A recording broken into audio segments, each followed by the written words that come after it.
hearts. I tell you, the dragonborn comes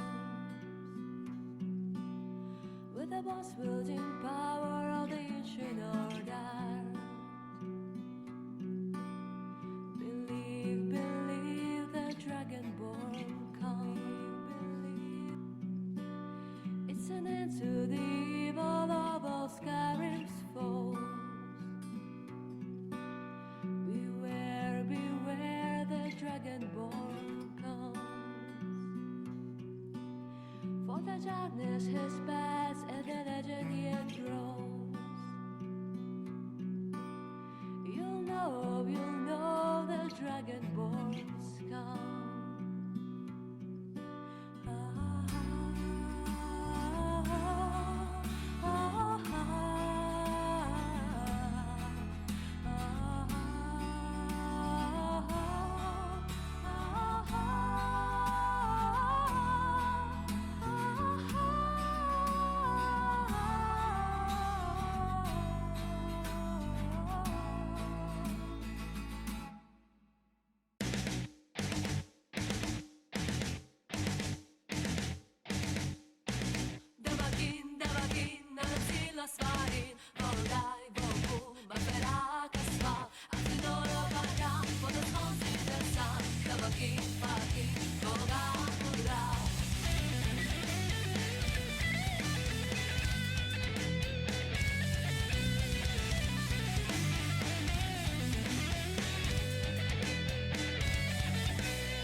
Hello.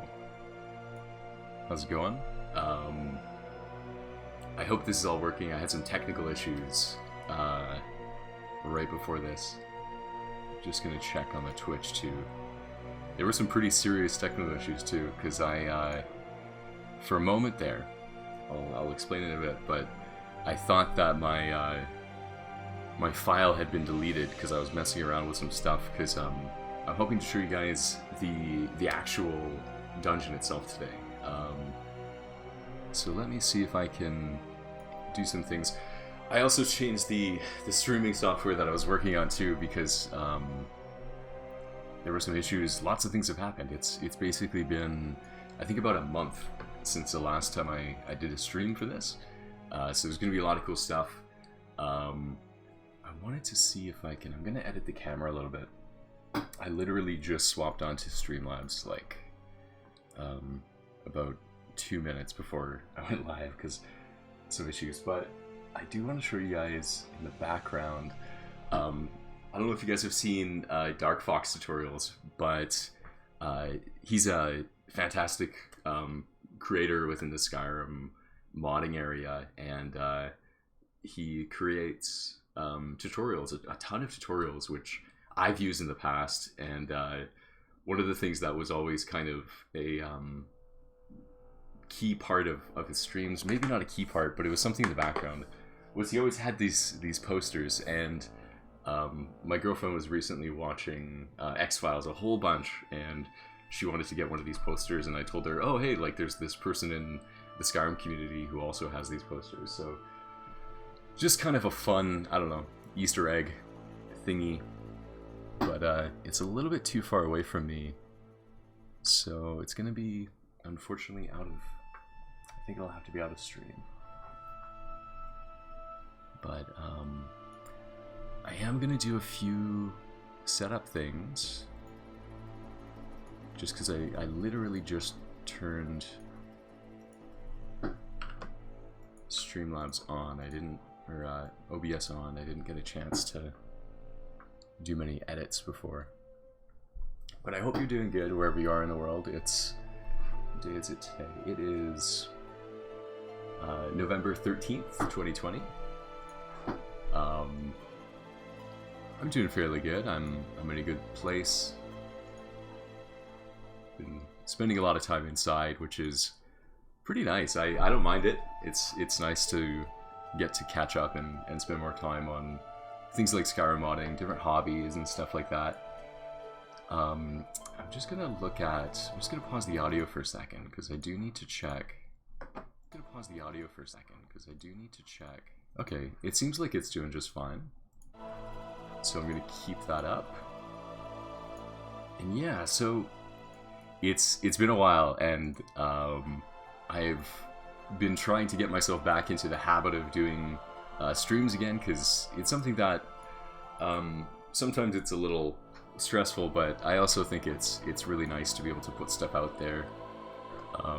And I'm almost at the end of the Vanua series. It's pretty much, hopefully, maybe this episode, I'm going to try and clean up the dungeon and finish it up and bring it as close to shipping as possible in this stream. And then possibly next stream I'll, okay, so I'm going to try and finish it this stream. If not this stream, then next stream. But yeah, so I have a bunch of notes here that I want to go through, just things. So it has been over a month since I last streamed. I did a hardware upgrade on my computer, which is awesome because one of the like benchmark things I wanted to check out and see if it was different was Skyrim, and it actually was a pretty big change because I had a fairly old computer before, and I used to get maybe 30 FPS out in exterior environments, but now it gets up to 50 or 60, so it's pretty interesting because you get a big change. So hello, somebody in chat. I used to have a chat box that would show up right up there, but just because of the technical issues today, you're not going to be able to see the chat box, but I'll be talking with people in chat. So Sergeant Andre, hello, how's it going? Welcome. Thank you for coming from Brazil. It's really cool.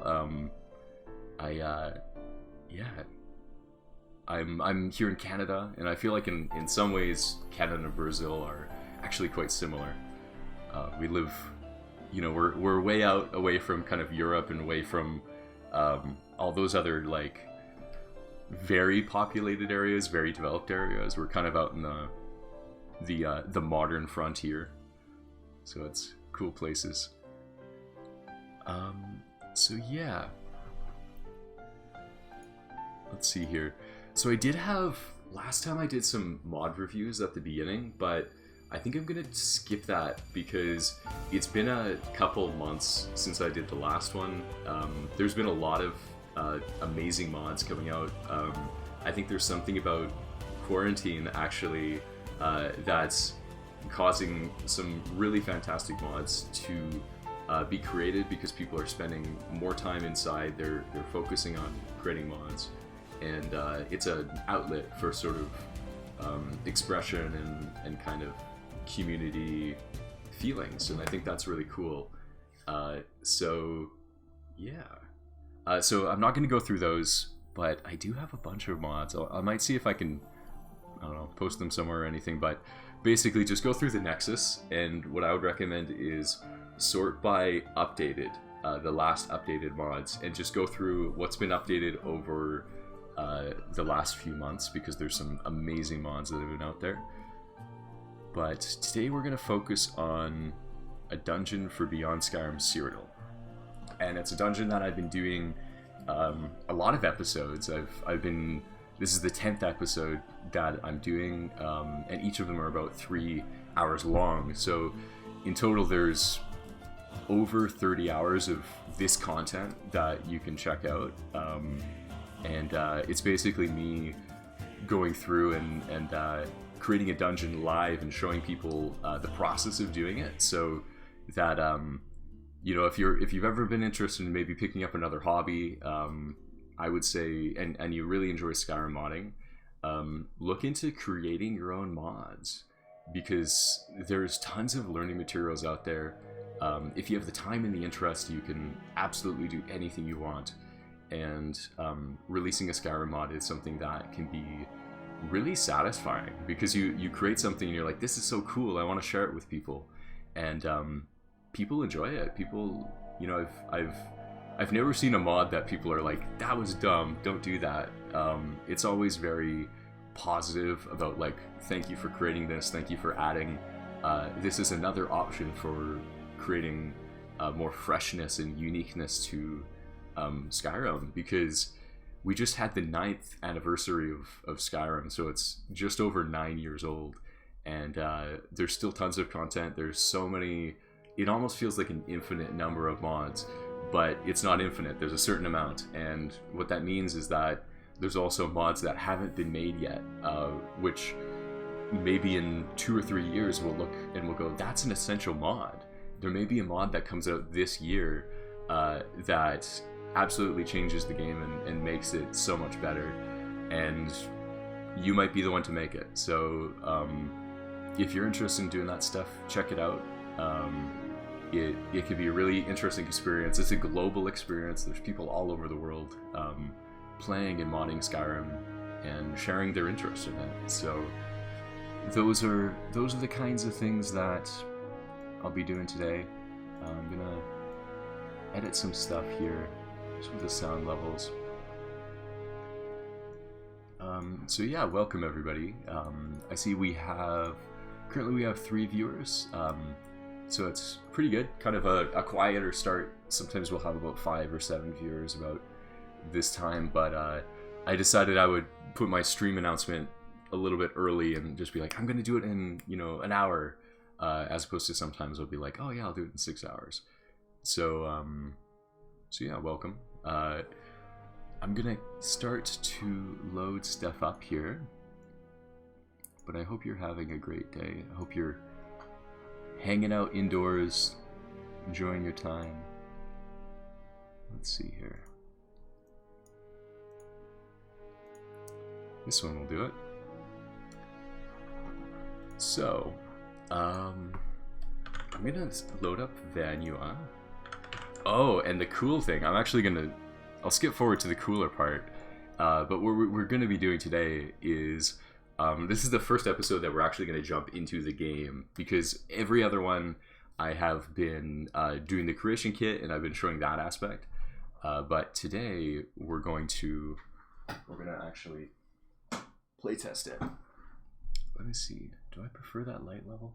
It always gets dark when I stream, so I'm trying to figure out the right light level. But I might, you know, I'm gonna do the light with my window here, because I kind of like the blue. There's a little bit of a blue light. That's cool. Sergeant Andre in chat, I remember trying to mod in late 2013. Now with 64 engine, the 64-bit engine and Skyrim Special Edition creation kit fixes, it's a whole new experience. It really is. Compared to the very beginning of creating Skyrim mods, not only is there more learning material, so there's tons of YouTube videos. I was recommending before Dark Fox.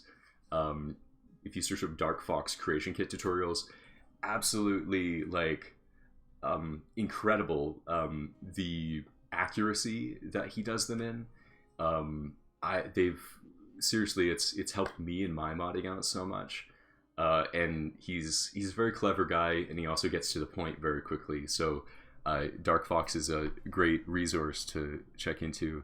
And yeah, compared to kind of the original creation kit, because there was actually, with a 32-bit engine, because you're talking about how the new kit is 64-bit. So a 32-bit engine had a memory limit that was a lot lower than 64-bit. And so one of the biggest issues that would cause crashes in original Skyrim modding was going over the memory limit. Compared to 64-bit Skyrim, which has a much higher memory limit, you can pack a lot more mods in, you can pack a lot more graphics into your game now. So it's really amazing, because it is this incredible limitless thing. There's no reason to slow down or stop Skyrim modding. There's tons of things that we can do with it still. So, and not only that, but there's no other game that I've seen that has such a great kit for creating stuff. So I do believe that Skyrim is going to continue being around. It's pretty much until or if they make a better kit for the next Elder Scrolls game. And I hope they do. I hope they build on the creation kit and make it even better, because there's some ups and downs to the current one. Okay, so I had one other thing I wanted to set up here, and then we're actually gonna hop into it, because I think that'll be the cool way to start out the stream here. We'll be showing the. Sorry, I'm trying to do technical stuff while I'm talking, and so my words don't quite go through very well. Okay, cool. So this is the other thing I wanted to set up. I have to just change a few things so that you guys get kind of a full screen. You see yeah, so it's sort of, I have that window there, and I'm making it bigger so you guys get a full screen experience too. Okay, there we go. Yeah, it's incredible. So Sergeant Andre is saying in chat, that way Bethesda will not make a new engine. We build such a passionate and creative community, it's really absurd. It is phenomenal, the community that Skyrim has created, because one of the things that I remember is there was a period in time when Bethesda was trying to push, Bethesda or ZeniMax or whoever was like calling shots at the time, they were trying to push through paid mods, and the community was just so upset about it and so angry that we actually got them to stop. And I think that's really interesting, the way that the community can hold companies accountable and really shape and claim this environment as this is our game. It's not something that you're pushing on us. It's basically we're paying you to make this game for us, and that means we call the shots. The community is the one who decides. Okay, so the next thing I'm going to try and do, let's see how this works, is for the first time, this is the first episode, we're going to try and launch Skyrim and get that all working. It's looking good so far. It's loading up. Cool. This is gonna work.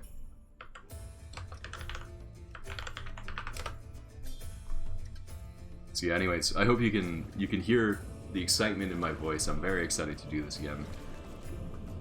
Just have to I'm just gonna reboot because it launched with my controller and I prefer to use keyboard.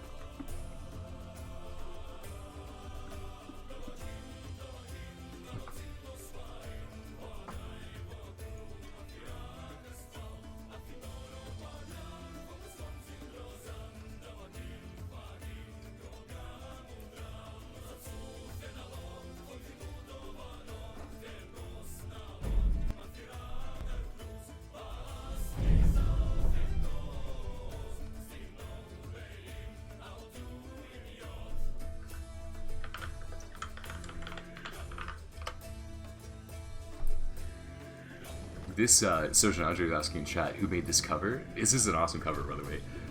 It's by a band called Gilead. Oh, one second, there was some kind of a spammer in chat. I have to get rid of this. How do I ban you? There we go. Banned the, there was a bot who posted something in my chat. Okay. Sorry. Technical things. That looks really big to me. Oh, there we go. It's fixed. Okay, so, I'm just gonna turn on God mode. So this is how the dungeon begins. There's a lot of music going on. I love this cover, but it's also very loud.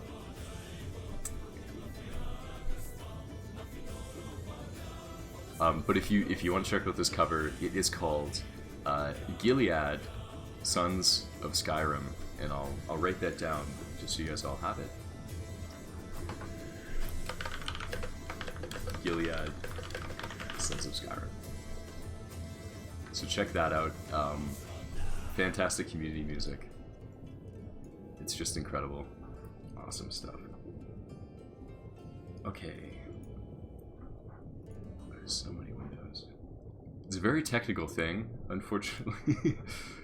Not only doing Creation Kit, but doing the streaming stuff at the same time. I hope my, sorry, I am going a million different directions at once. But, I'm gonna try and fix my,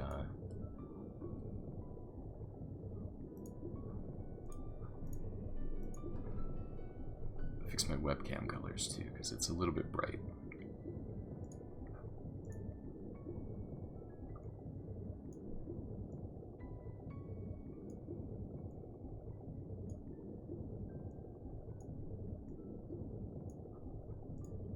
That's good enough. Okay, so, this is the dungeon. This is the first time we've seen it in game.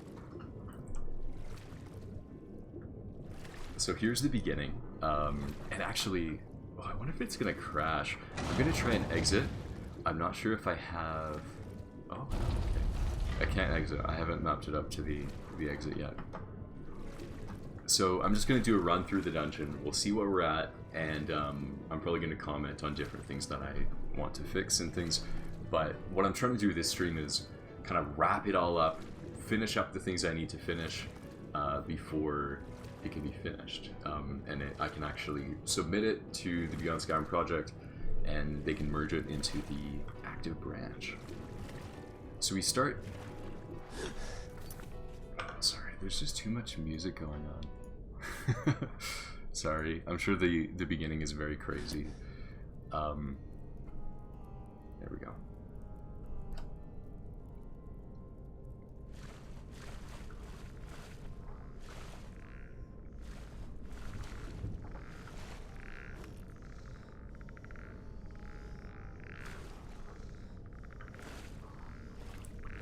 So one thing I'm noticing is I don't think I've set up the nav meshes. Otherwise these skeletons would start shooting at me and things. But, so that's one thing, I have to set up the nav mesh. Then it will be more interesting, because every time I go through, we're going to be fighting some skeletons.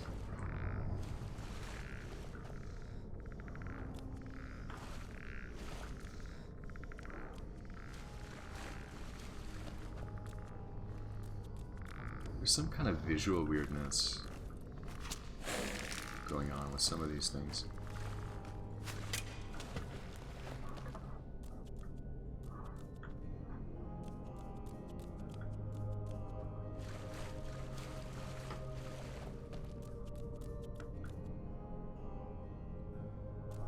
I really like this scene right here. I love those vines. It's so cool to see it like in the actual in-game engine too, because I've been working so far within the Legendary Edition creation kit, and right here it's actually playing in the Skyrim Special Edition, and so we have all of those really interesting graphical things. There's a little bit of shadows and things added around.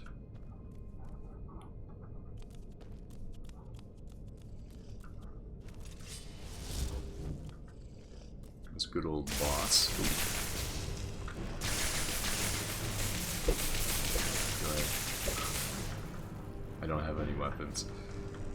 I'll have to just kill a few bots.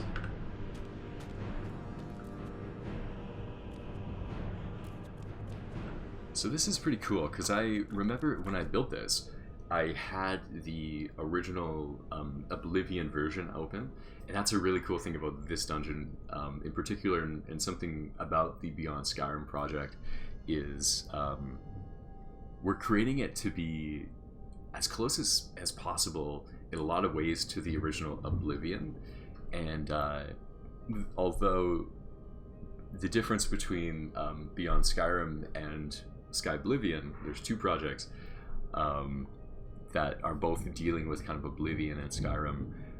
Beyond Skyrim, which is this project, takes place in the time of Skyrim, and you can play your Skyrim character and just travel south into Cyrodiil, and you can explore these dungeons.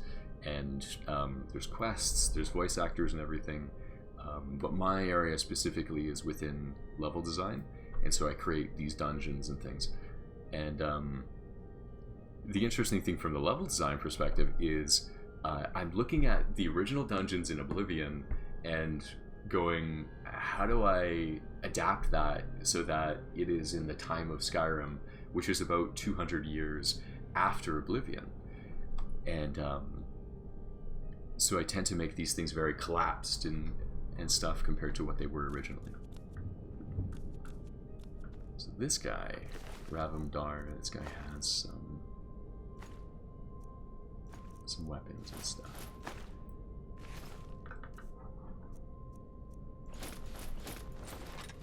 I'll get us started.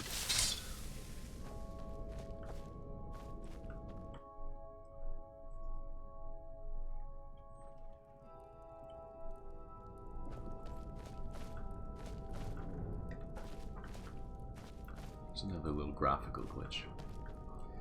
Oh, this is cool. I hadn't experienced walking through this area, but this is a really interesting... Oh, this is really nice. Oh, I like this. It's super satisfying to... Oh, I gotta fix that. It's really satisfying to play through a dungeon that you've built, because you get to appreciate all those parts of it, as well as notice those little bugs where you're like, okay, I gotta fix something there. This is the first time I booted it up and just walked around. I'm gonna change my FOV, increase my FOV a little bit. This is nice. I'm super into this. Oh yeah, okay. Oh, I love it, man. This is so good. Ooh, yes. Yeah, this is really coming along. There's a few tweaks I'd like to do. For instance, I feel like it's not quite foggy enough. Even though it's a little bit foggy, I'd like it to be like very foggy. Damn, I remember. So these like roots are. I think I actually used an asset which is a tree, and I like poked it through. It's like a dead tree, but it just the roots look really cool. It works really well. And for context too, this dungeon is actually deep under the lake that surrounds the Imperial City. And so this is kind of it's actually a very underwater dungeon. I am noticing though that I forgot to put the sound effects. There's sound effects for waterfalls that I definitely should have put in here. So I'll have to do that.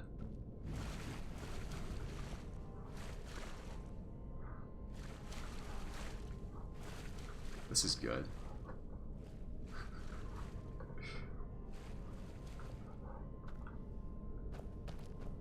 And I was wondering, I put a secret up here. Let's see if I can get up there. There we go. Yes. And then there's a secret chest here.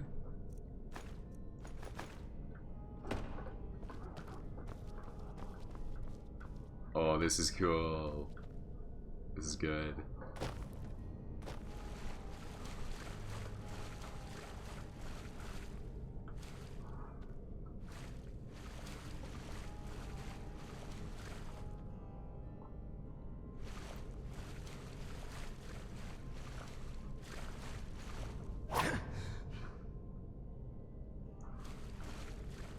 Yeah, and then maybe I'll make this area darker. It seems quite bright.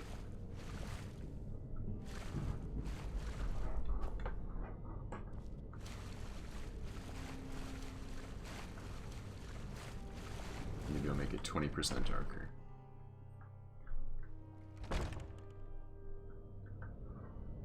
Just fix something here. There we go. Yeah, and then I'll be placing enemies around. This is going to be a good stream because there's going to be a lot of in-game stuff today. A lot of hopping in-game. Running around, testing stuff. We're going to have some combat. Going to be fighting enemies.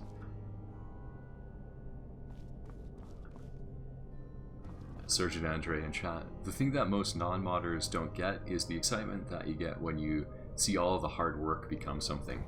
Absolutely. It's so satisfying to look at the way how something has come along. Oh yeah, this room works too. And that's one of the favorite, absolutely my favorite experiences with creating mods, and why I try and encourage people to do it, because it's so satisfying to like just even create your own little player house, because once you get in game you're like, what, like I can make that, I can create that thing, and it absolutely changes it. Oh, this is good. So I have the nav meshes. It looks like there's some nav mesh going on because this guy's walking around. This is a really nice room. This room came along super good.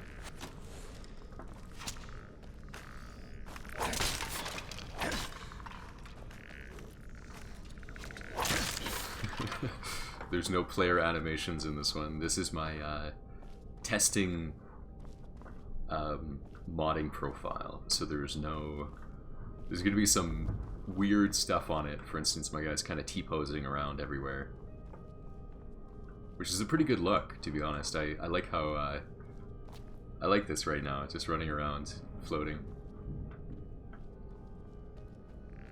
That's how you know it's a modding stream, when you're running around T-posing.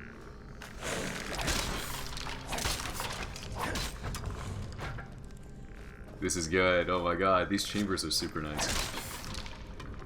Yes, that's so good. Okay, and then we're coming up to the boss chamber. So this isn't the boss chamber, but this is the pre-boss room. Hello, Hendy, how you doing? Skeleton's trying to kill you. This is a really nice room. It is, man. It's funny. You get kind of like the dungeon master. I get to be the dungeon master of this dungeon, and so the things that I appreciate about it are like, oh wow, look at that like dead corpse there. That's just one. Chef's kiss is just wonderful.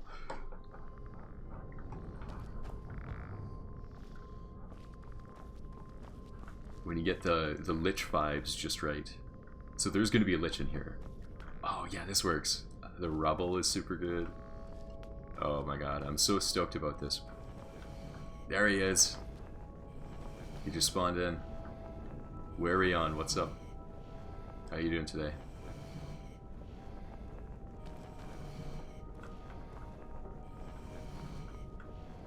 Looks like a good guy. I can talk to him. He's like peaceful right now. I think the thing is I made him like some ambush kind of thing. And he's just not angry, because normally he's actually kind of nice. Which is, he's not supposed to be nice. He's supposed to try and kill me right now. But damn, okay, I'm gonna get this helmet. This is the special helmet from this dungeon. Illusion spells cost less, restoration spells cost less, and decreases your magicka by 25 points. Let's take a look at that. Oh yeah, there we go. That's a real hero. Right there. Alright. Yeah, these mushrooms look awesome. And I think that's almost the whole circuit. I'm gonna try, let me hit this lich and just show you how much health this guy has. So I'm a level 1. I'm not doing all that much damage. Oh, you know what I have to do is I have to set up the nav lich in this room. That's why he's not attacking me. But you can see it's gonna take me a long time to kill this guy. But I'll just use cheats.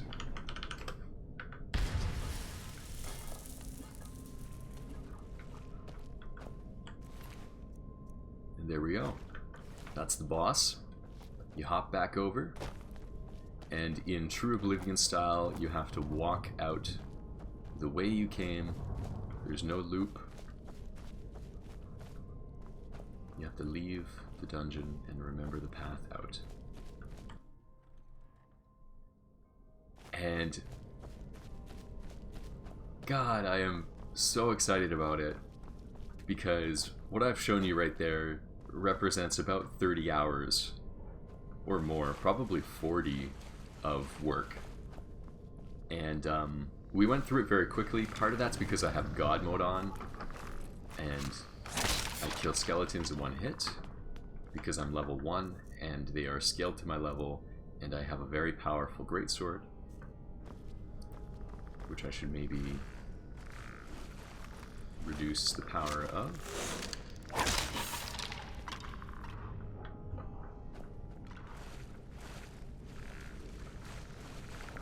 There's a few things I want to. This thing's missing its thing. So that's what it's going to be about today. Is I'm going to be hopping through. I'll make some updates. We're going to go back into the creation kit now.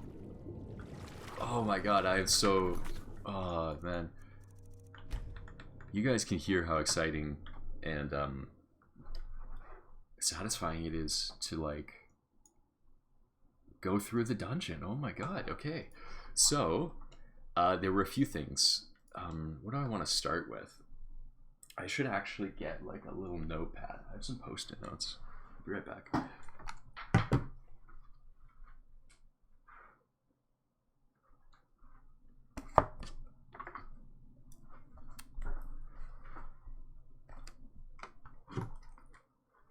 Alright, I have some post-it notes so that next time I run through, I will actually take notes, and then we will remember all the things that I need to change, because there's a lot of little things.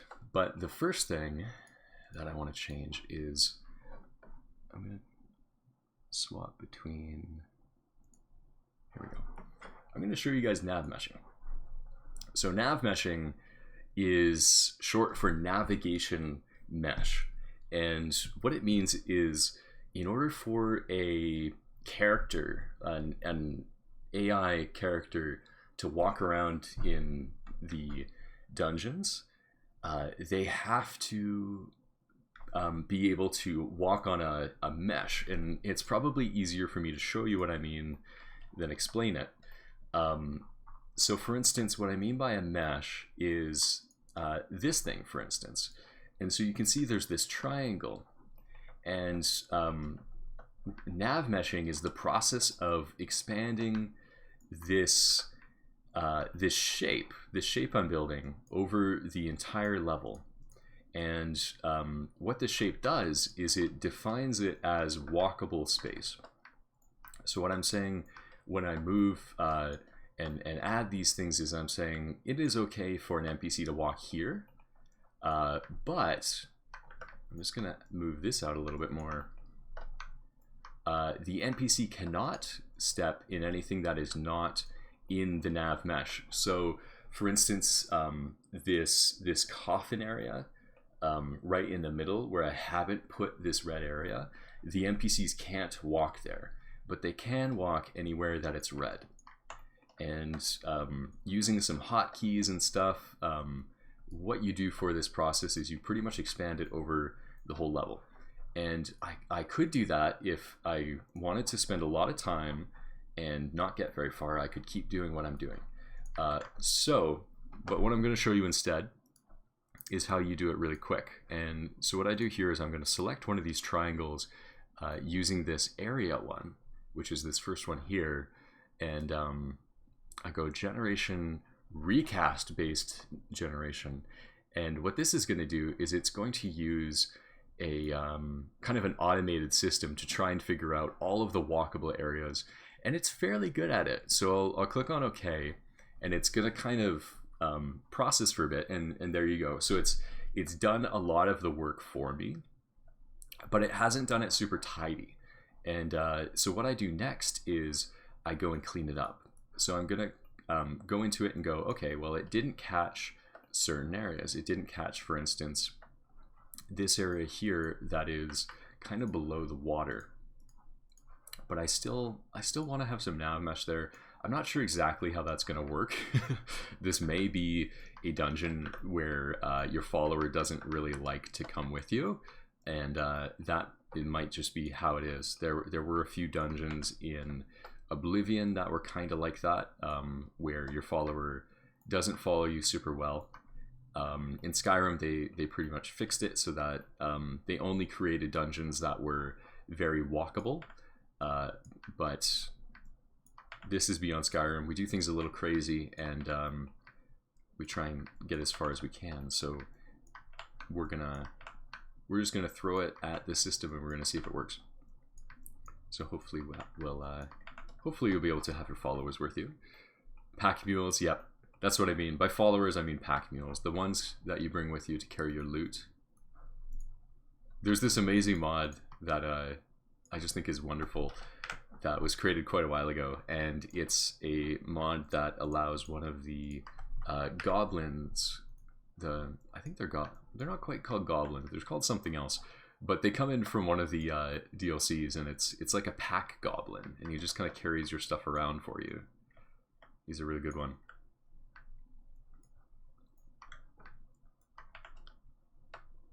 I'm going to turn my music back on because it's time for some music.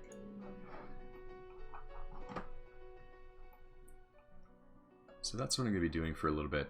I'm going to try and do all the nav meshing for this room so that next time we boot it up, we can fight all those skeletons.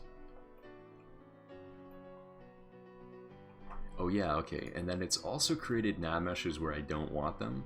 For instance, up here, there's no way for the player to get up there. There's no NPCs that need to spawn there.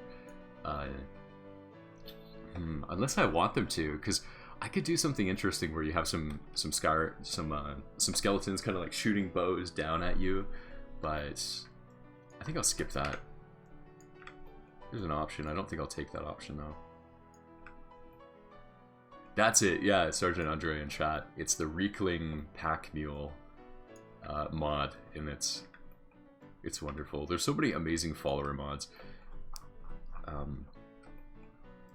I think there was one, I remember seeing it on, I think it was MXR was doing a review, and there was a time when I was watching a bunch of MXR reviews. I had a cold at the time, and I was like, you know, when you have a cold and you're just like, I can't do anything right now, I just need to sit down on like the couch and sleep for the next 5 days until I don't have a cold. I was just binging, just watching a bunch of MXR reviews, and trying to take down. I actually had a paper with me, and I was taking down notes on the mods that I wanted to download after watching those videos. And there's a mod, and I can't remember the name of it, but it has this tiny little mushroom, and it's hilarious because this little mushroom is like, I don't know how they animated it, but he like bounces around, and it's a little mushroom dude, and it's super cool. And I don't know if it makes any sense. Sometimes when you explain some of these things, you're like, yeah, you just guys, I hope you guys take my word for it, because I can't show you it right now. But I swear, guys, it was super cool.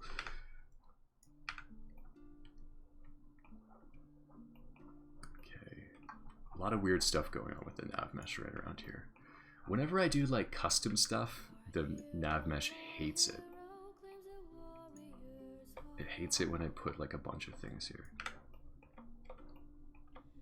Okay, this is working now.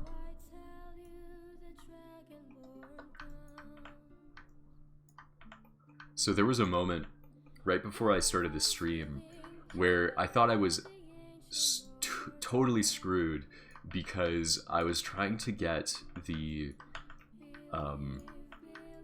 I use Vortex, which for my mod managing, a lot of people don't like Vortex. They say to use Mod Organizer. I use Vortex. It's totally fine, and I recommend it, honestly. It's a nice, simple, it looks nice. Mod Organizer 2, I don't think it looks nice. So there was a moment where I thought I was pretty much in hell, because I thought that Vanua, this file, literally the file, I'm going to back it up right now. That's it. Yeah, Sergeant Andre is the name of that little mushroom follower is Pino, P-I-N-O. So if you want to have a little tiny bouncy mushroom follower going around with you in Skyrim, search up Pino follower. I think it comes with like another character too in the mod. But Pino is really what you're there for, and he's just a tiny little mushroom, and it's just awesome. If you want to have something that's just going to brighten your day, Pino is sure to do it. On my other screen right now, I am backing up Vanua, this dungeon, because I had a moment that I'm getting into describing, but I have a very long way of explaining things. But I thought that I had literally lost months of I literally thought I would have to go back to like episode 3. We're at episode 10. I thought I'd have to go back to episode 3 because I thought Vortex deleted one of my files, and I was like, where is it? I can't find it. But what it ended up doing was it had actually changed the like modified date to like January 1st, 2000. And because I have most of my like file explorer windows sorted by last modified, I couldn't find it where I expected it, and I was like, did I just lose the file? Seriously, it was awful. And I was like, literally, because I posted my stream notification where I'm like, hey guys, I'm gonna start streaming, and then I look at it, I'm like, wait, can I not stream? Did I literally just lose months of progress? And am I gonna have to like post on the Reddit and go like, hey guys, sorry, I literally have to stop this series I'm doing because the file just disappeared. I don't know where the file is. So those are the joys of working with digital stuff. Sometimes it might just disappear on you, and you might just lose months or years of work. So be careful, back up your files, back up all your stuff, so that you don't suffer.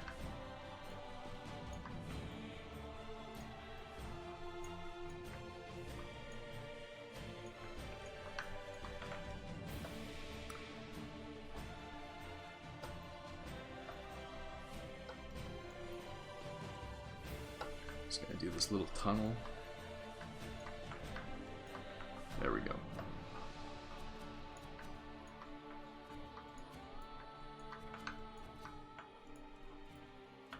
And there we go. I think that's it. You just click finalize. So the next thing you do after you've nav meshed, there's going to be way better tutorials than what I'm doing here, is you pull this little bar thingy and then you click on this check mark. And what that does is it finalizes the nav meshes. And if I look at this, here's the door. This is the marker for the door, where it connects with the nav mesh, where you can see, there we go, you can see that nicely. That turns green, and that means that's the nav mesh triangle that you or your followers are going to appear on once you load in through the door.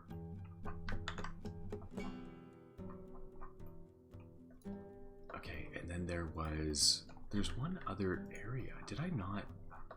I'm trying to remember if I finished this area off, because I'm fairly sure that door is supposed to go somewhere, but I don't have it linked up, and I'm like, did I do that? Did I do it, or did I just forget about that whole area of the dungeon? I hope I didn't forget. I might have literally forgot about it. Oh man. Yeah, I'll have to trim that out. That's what we're gonna do. We're literally just gonna be like, yep, nope, that's nope, it got collapsed over the 200 years. I'm gonna do that really quickly. Where was it? This area, it's gonna be a little secret area. That's what it's gonna be now. And we're gonna cut it off right about here. Trimming it down. I hope I don't delete, or okay, just so I don't regret deleting it, what I'm gonna do is, instead of deleting it, I'm gonna move it over here, so it's no longer part. And over here is where I want to add like a door or something. Actually, I want to add some rubble. Let's grab some of this rubble. Would you believe it if I told you guys I had spent 45 minutes constructing this rubble here? Because I did. One of the episodes is there, and it proves it. I actually spent 45 minutes building that. And that was something I did with my time on planet Earth, was build a piece of rubble for 45 minutes. This one took me about 5 seconds, but this one took me 45 minutes. It rocks. Don't you hate it when somebody makes a pun? I love it though. I love it. I love puns. Alright. So, that's that place. Let's check out the nav mesh. Did I nav mesh in here? No. We're gonna have another nav mesh time. Oh man, this is the biggest nav mesh too. This is gonna be... Okay, welcome to our life for about 10 or 20 minutes here, because it's gonna take a long time. So to do the auto nav mesh, you have to create one little perfect area, and then you select it, you go generation recast, bang, and it's gonna do it. And this is gonna be a really messy nav mesh because there's a lot of custom stuff here.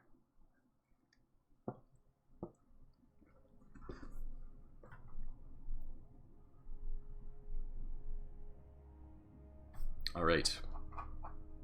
Oh yeah, look at that. Oh, the computer hates it. The computer really, oh yeah, that's another thing about nav mesh. The computer absolutely hates it when you show it like a side view like this, because it has to render all the nav mesh. Your computer will die if it looks at it from the side. I also have a bunch of extra areas that I've added in here that I should actually really get rid of. Because this is... what I did with the process of building this is I actually just kind of copied the cells, and I would use a lot of them to help me speed up the process of building. But now I have no more need for that, so we will delete it. It is gone.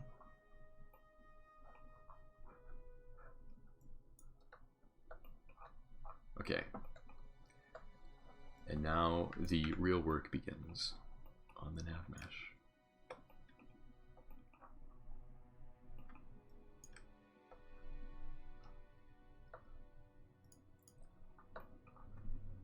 So I have been playing games lately. I don't play games as much.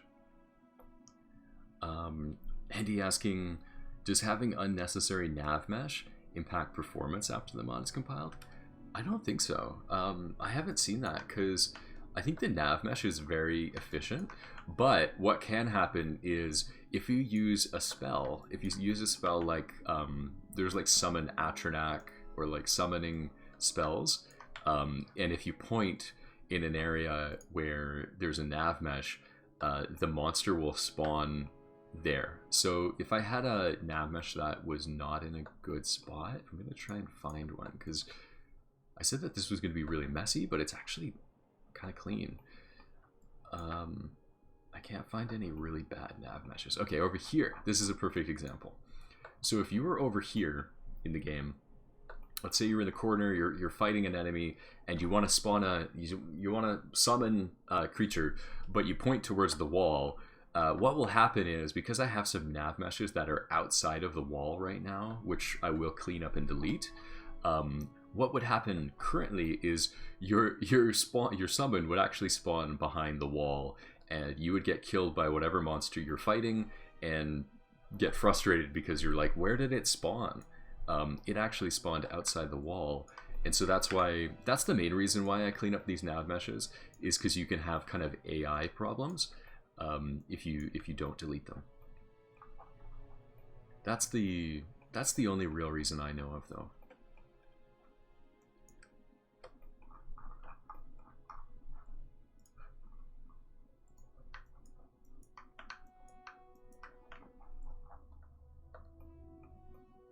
But yeah, I've been having a good time. It's been a little while since I've done one of these modding streams, and a lot of that is honestly because I've been enjoying playing games, because I'm very much like, I love creating stuff and making mods, and honestly there's years of my life where I barely play any games, and I've just been modding and creating stuff, because I find creating mods to be sometimes a more satisfying experience to playing them.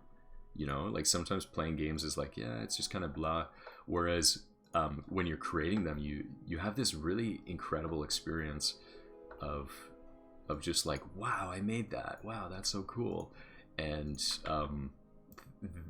that zone of like, you know, the joy of creation has actually kept me entertained for years. And so it's really nice right now, because I've been spending some time just enjoying playing games and like chilling out and just, you know, enjoying playing what's out there without feeling obligated to create more. Oh, there's a bad nav mesh under here.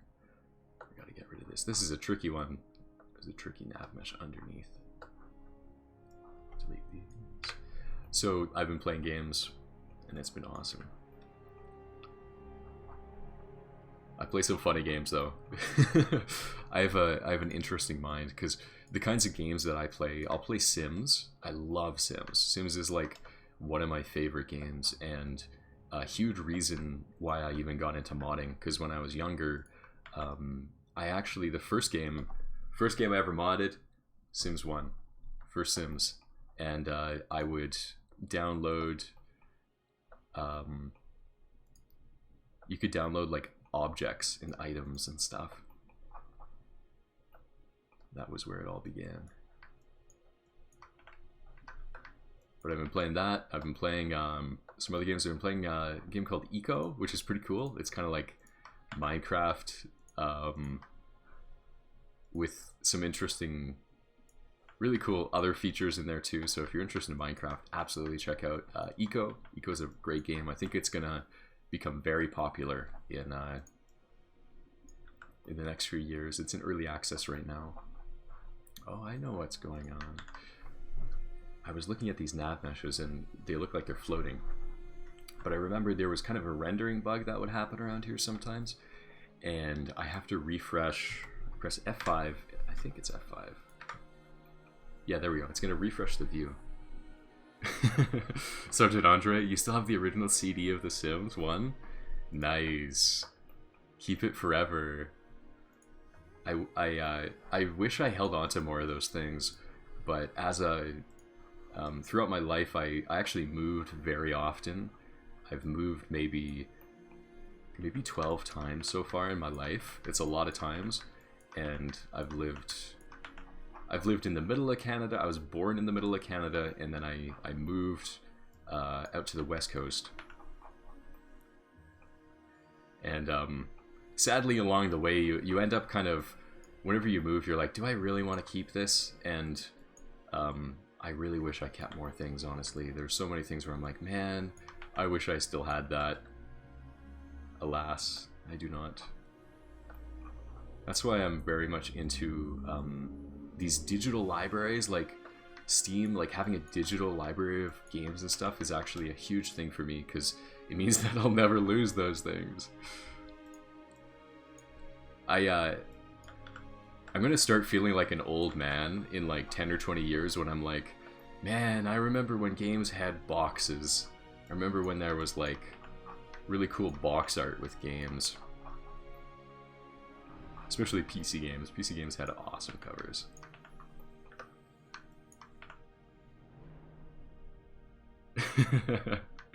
Sergeant Andre in chat.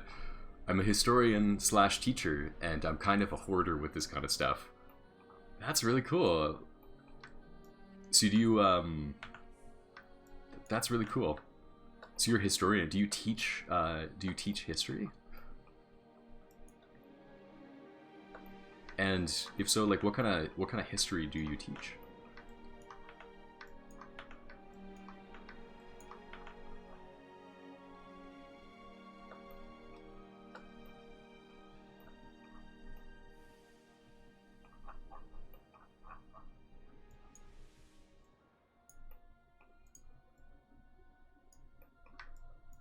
I can...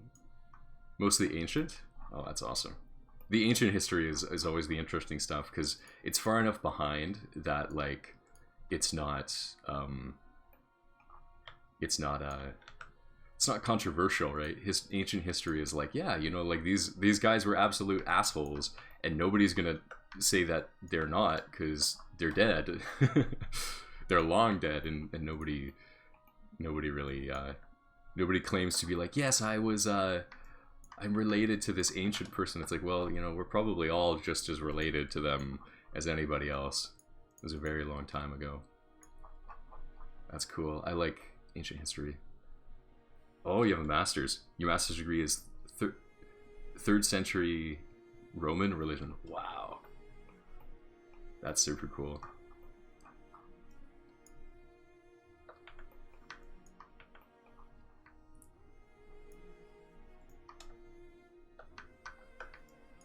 Are there any, what is maybe the most interesting, or like maybe one of the things that like nobody really knows, but you find like totally amazing about your studies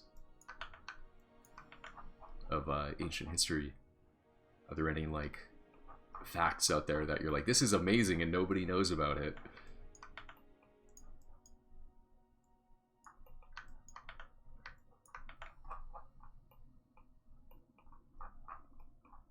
I think it's funny with kind of ancient Roman history, because even within my life, it's gone from my short life. I'm only 27. Even within my short life, it's gone from like Roman statues were all made out of marble. Oh, well, I mean, some of them are, but you know, they were all just white, like there was no paint on them.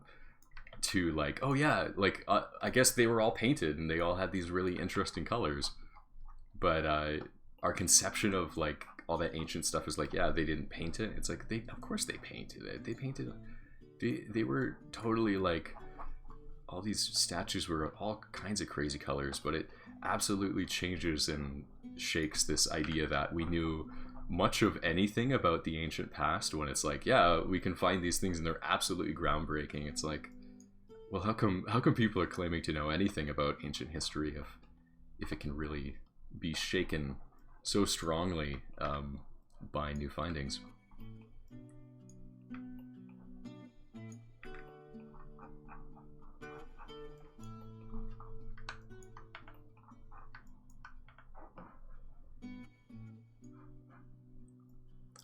I do want to just say thanks to the I see there's 12 viewers now, so thanks for coming by, everybody. I hope you are enjoying this. Let me know if I need to change the audio levels or anything. It's starting to get pretty blue. Starting to get blue here. Let me, there we go. That's a better color. It's 2 p.m. here in Canada, and apparently the sun turns all blue at 2 p.m. Dogster22, good to see you back. Thank you. Thank you very much. I recognize your name.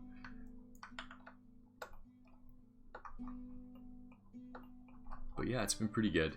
I'm doing alright. I'm doing quite well. Just kind of passing time, really. Like, that's the thing that I see about the virus, and like coronavirus, for instance, is just like, just pass the time. Like, we're gonna all just have to be inside for, not all of us obviously, but like, it's a good idea if we can spend more time inside. Because I live in Canada, which is a pretty like free country, and so a lot of people, there will be a lot of people who are just like, yeah, I'm just gonna like keep doing my thing, and it's like, no dude, you gotta stay, you know, spend some more time inside. And so if you're somebody who's cool with spending time inside, do it a little bit more, just for the people who can't, because there are people out there who just can't do it. Sergeant Andre, the thing I found really interesting is the way how the Romans absorbed different deities from totally different cultures. My main focus is in Sol Invictus during the period of Constantine. That's really cool. Absorbing different cultures. I think that's so interesting, because it's so funny, because like I find there are people in the world who look at like ancient Rome and they act as if it's kind of like this monolithic thing, and it's like, not really. Like, in terms of, I mean, this is kind of, maybe, I don't know, maybe I'm kind of speaking a little bit more than I know, but as kind of like somebody who's interested in history and stuff, and who also tends to be kind of somebody who likes to challenge those ideas of like, do we really know this stuff about it, or like, or are we kind of still learning it? Just the idea that people kind of see like Roman history as like being this kind of mono, like there's one way, or like people all lived a certain way, and it's like, they actually, you know, from what it looks like it was very different. And yeah, that's really cool. I love to hear that people have made history like kind of their source of income, like their way of life is through researching and sharing the knowledge.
This is super good. Thanks for chatting with me, you guys, because nav meshing, what I'm doing right now, has the potential to be a very boring thing, and thank you for chatting a little bit, because it's been awesome to be able to be entertained. Thank you for entertaining me.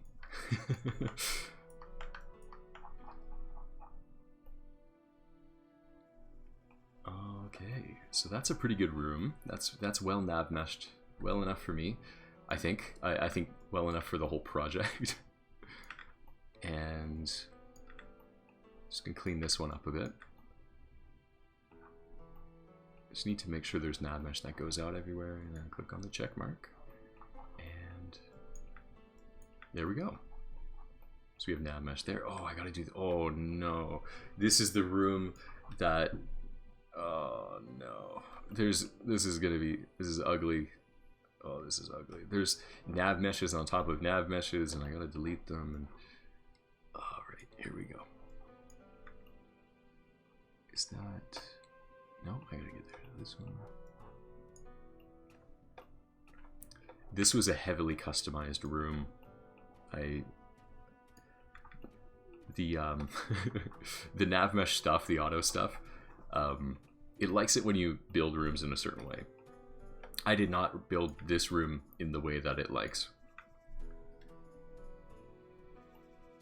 Oh no, Sergeant Andre, you're doing super good with your English. Thank you for. You're absolutely like I'm able to understand it completely. Sergeant Andre, they still made jokes, had puppies, and loved them mostly the way we do it today. Sure, it's more than 2,000 years, but the pyramids are like 5,000. Yeah, it's so interesting. I always love that about, like, you know, ancient history or like, you know, super ancient history, is like people kind of lived how they lived. Like, one of the things, this is one of my favorite history things is, you guys know, like, little dogs, like terriers and stuff. Some of those dogs aren't very different from how they were 2,000 years ago. And so, or even further beyond that. So if you imagine, if you can think of like ancient Celts, right? Maybe living in like a hut, there's made out of stone. If you think of like, there's a comic Asterix in Obelisk, I think that's it. And it's about like ancient Gaul. And, one of the things that's fascinating is imagine dogs, right? People have dogs, and you have these dogs that are like kind of yappy and stuff. That was the ancient burglar alarm. You would have a little dog that would just hang out in your hut, and if somebody came by to like steal your one metal tool that has been passed down in your family for hundreds of years, somebody is going to snag your little plow thing. You would maybe have a little yappy dog, and the dog would make this yap, and that's how you would know somebody was about to steal your things in your house. That was the original burglar alarm, one of those yappy dogs.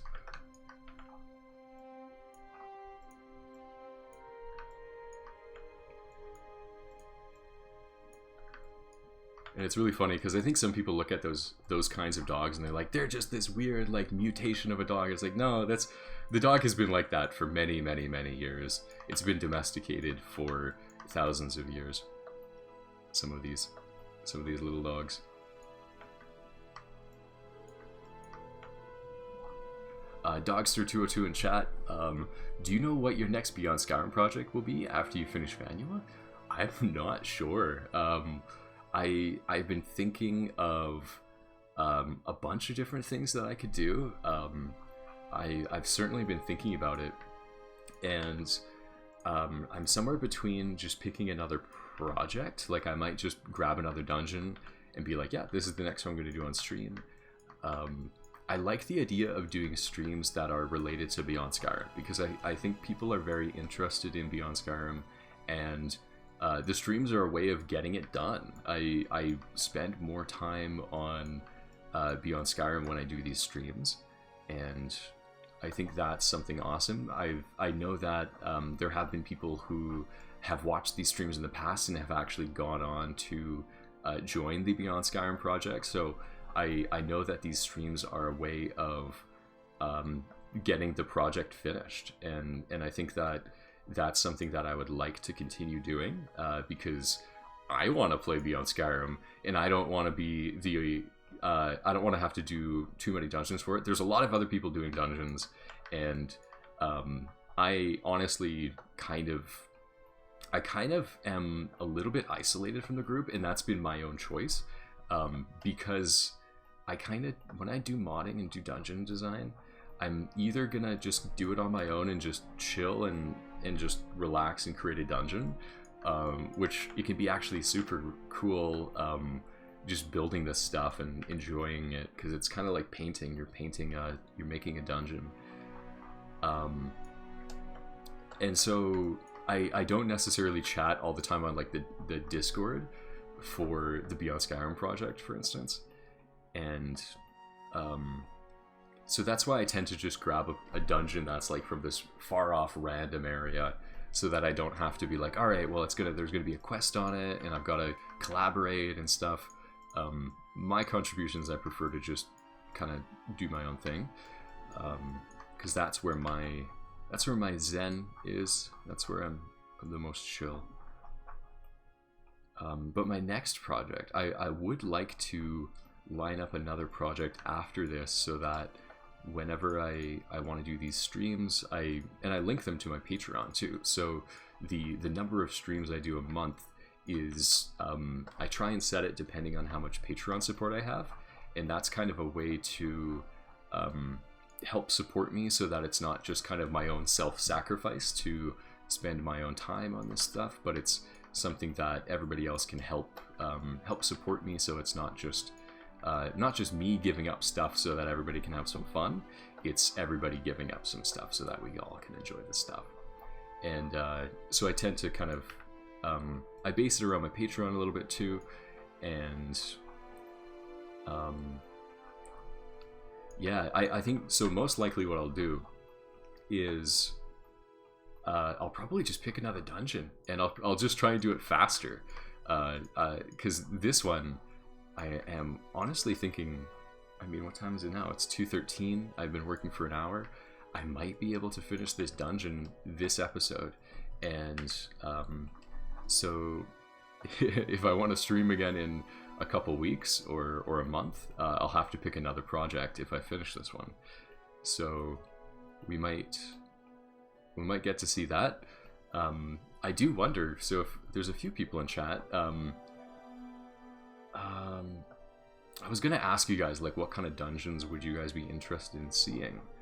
And I don't know if I'll pick that one specifically, because it tends to be a very personal choice, because I'll eventually just choose what I want to do based off of what I'm like, okay, if I spend another 30 hours, what do I want to spend that 30 hours on? But I am curious if there's any certain kinds of dungeons that you guys are especially curious about. Because there's alien dungeons, there's there's freaking, we have Minotaur dungeons in Cyrodiil, and that is pretty awesome.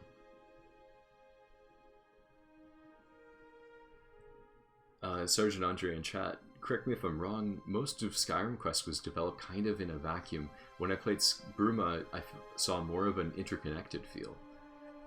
Yeah, I that makes sense to me. I think I would agree with that, where I think in Skyrim a lot of the quests are intended to be like, you could run into it without knowing any context. You wouldn't know anything around that area. Whereas I think what we're trying to do with Beyond Skyrim Cyrodiil is have more of a narrative, so that it's part of a story and we have these themes. And man, Bruma was released before I came around, and I was so impressed by Bruma that was what made me want to get on this project and dedicate.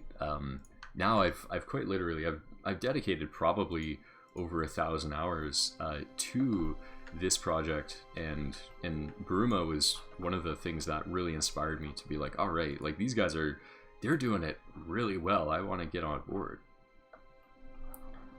So I think I have finished the nav mesh for this room, and I think this was the last room.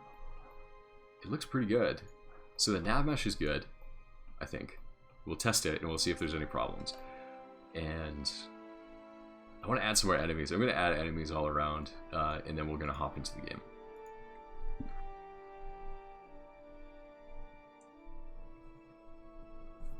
But yeah, I think I'll probably, in my next project, I'll pick another dungeon.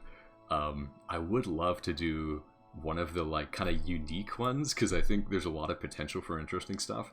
But at the same time, I actually really love making just alien dungeons. It's kind of interesting that way. Oh, hello. Hello. Oh, hi, stream. Oh yeah. I'm gonna get a cup of water and like draw and Okay. stuff. Yeah, totally. Okay. That's cool. Hi.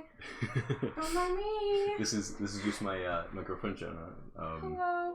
We've been together for about 4 years, and We share an office, so that's why I'm here. Anyway, we're using. I love you. Oh, we too. Oh, you talk. Yeah. There's just a few people in chat. It's not a giant. There's like 6 people hanging out. Oh, okay. That's Yeah. cool. Alrighty. Well, I love you. Okay. Bye. Or not bye. You're coming back, right?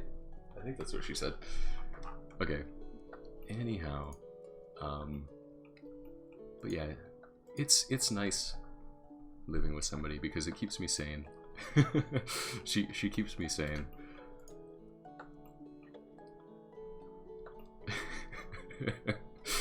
I love Sergeant Andre in the chat. So another reason why I kind of repeat the stuff that people say in chat too is because after I usually put this up on YouTube and it gets probably about another further like 200 views. So I try to give as much of the experience to the people viewing it on YouTube as well, because that is absolutely equivalent, because people on YouTube, they'll comment on stuff and things like that. So it's yeah, it's really cool. I like doing it publicly because I find it adds another element of motivation that allows me to kind of keep on kind of pushing with this stuff. Okay. There we go. I'm going to give you guys this view for a little while because we're going to be looking around at stuff. You guys get a full screen creation kit view. Okay, so I did the nav mesh. I'm going to hop into the game. I'm just going to hop in. And yeah, I just have to export it and move it over. Dogster202 in chat. Alien dungeons are pretty cool, thematically different to Skyrim, and you get the opportunity to make them more sensible than Oblivion. Yeah, it's really interesting because like doing this, I base it off of that Oblivion dungeon, and I know Dogster, you've seen these streams before, so you might have seen me doing that, and it's really funny because like I'll see some dungeons and there's this big reputation that like some of the alien dungeons are just insane in terms of like why would they build it that way, or like it becomes obvious that they've kind of repeated and like copy pasted stuff. And one of the things that I hope that people take away from these streams of building these dungeons is literally just how long it takes to build them, because I've been building this one dungeon and it's taken me about 30 hours so far, and I would say the quality is higher than Oblivion. I'll be honest. I think I'm better than what they did back in Oblivion, and but those dungeons, like you have to imagine, they didn't have that many people employed at Bethesda when they made Oblivion, and so it would have been a guy like me working for Bethesda and building 120, I don't know how many dungeons there are in Oblivion. There's like 100 or 200, and let's imagine each of those takes about 30 hours, and so that's about 3,000 hours or so. That's a lot of time to build, you know, all of these dungeons, and so they did definitely copy paste stuff. But yeah, anyway, so I'm gonna move my latest version of Vanua, and I'm gonna load it into my mod manager, and then we're gonna load into the dungeon.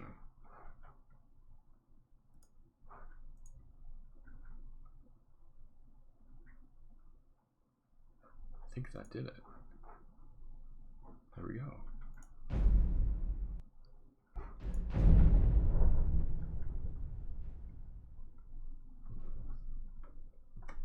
I just have to do the screen here. There we go. Cool. There we go. It always like loads big at first. I'm like, did that mess up? And it's like, nope, works fine. Okay. So we're gonna load in. So now the nav meshes are in place, and we will be fighting. Should we fight? I'm gonna turn God mode on because I'm gonna die. Yes, there we go. It's Vanua Prepare to Die edition.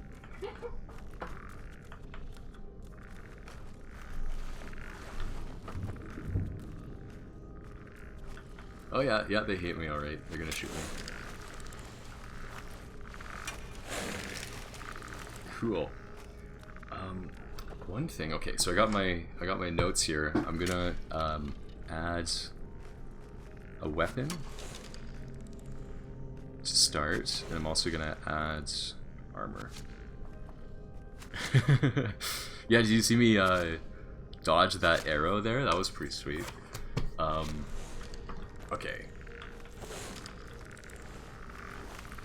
If you want to do that, okay, I also made a mod that it's called Slow and Freeze Time, and if you're interested in that kind of stuff, you should absolutely check it out, because Skyrim has an amazing system with those arrows in-game, where you can actually grab arrows out of midair, and it's nuts. It's absolutely so cool. You can grab arrows. Like, literally, if I was fast enough to, like, aim at the arrow and press E, I could totally pick it up. But I'm not. Okay. So I will be adding a weapon and armor so that I can fight those guys without going into God mode. But it looks like they're all moving around.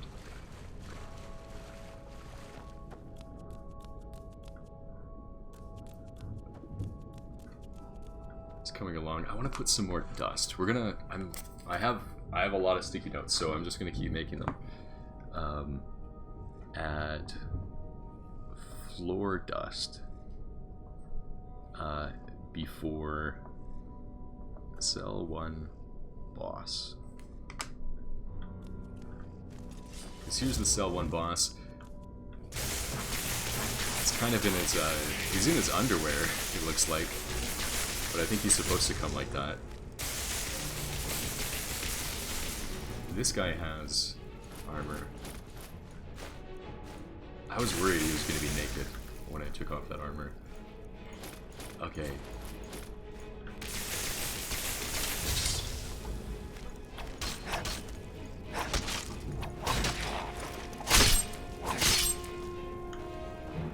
There we go. Skyrim 2020. Okay.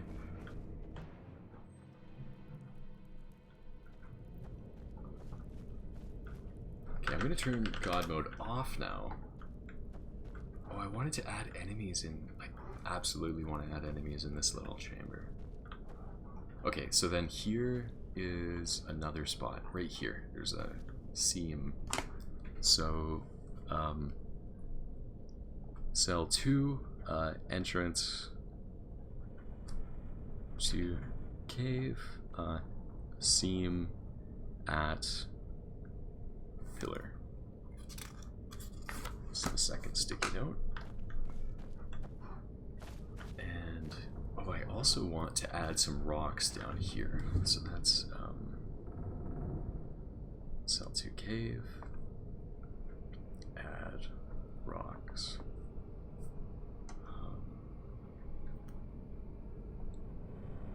To vine wall. This is a wall of vines. You can't go through it, but it's sort of just an interesting way to close the dungeon up. I do want to add something here. What do I add there? I'd love to add something that kind of like foreshadowed that there's going to be a lich. Coffins can do that. Coffins are interesting. Maybe I'll move some coffins. I'm going to add some. Add coffins to cell 2 cave. Alright. Sergeant Andre asking in chat, this dungeon is meant to be played with an early, mid, or late PC. I would say probably a mid or late PC, because it's kind of like, it's in a, it's absolutely a a mid or late because the boss is going to be a lich, and liches are really high level by default.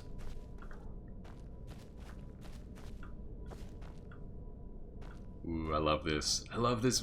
These roots coming out of the wall. I've got to add some enemies in here. I want some like little skittering creatures in here. Maybe. I feel like this would be like too deep for rats. Oh yeah.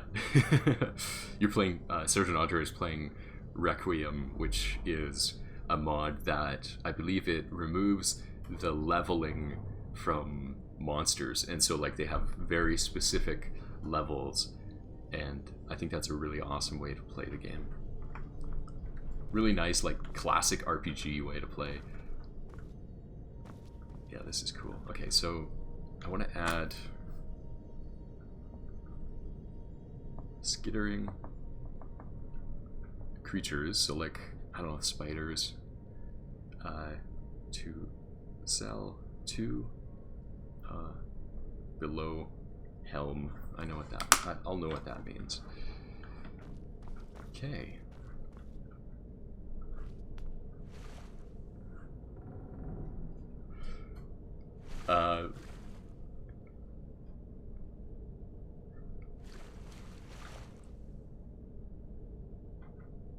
Blink in the dark, that is hilarious, and I have no clue what it means. I'll read it out just for YouTube so everybody knows what I am confused by. This is what he said. And I have no clue. This might be a copy-paste. I have no clue what it is. Hello, Mr. Orlando. I am the King of Wales. I now declare your domain a part of my kingdom. If you do not submit your land, your castles, and your servants to me and my mighty imperial wave, I will be obliged to storm in looking only forward towards my goal. I would like to be cordial with you and make this a peaceful transition of power, so I ask again, Orlando, open your gates. I feel like that's from a game. I have no clue. If Blink in the dark, if you're not a bot, I don't assume you're a bot. Let me know what that's from, because I'm very curious.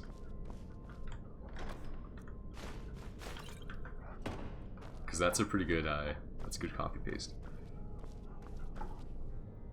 Okay, and I want to add enemies in here too, so.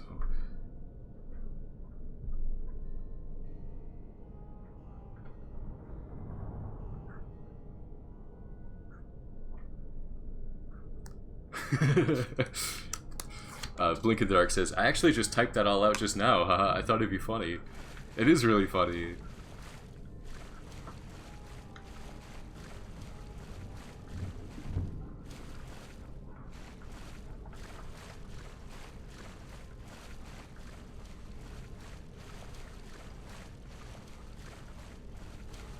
Cool, and then I want to add some enemies in here as well.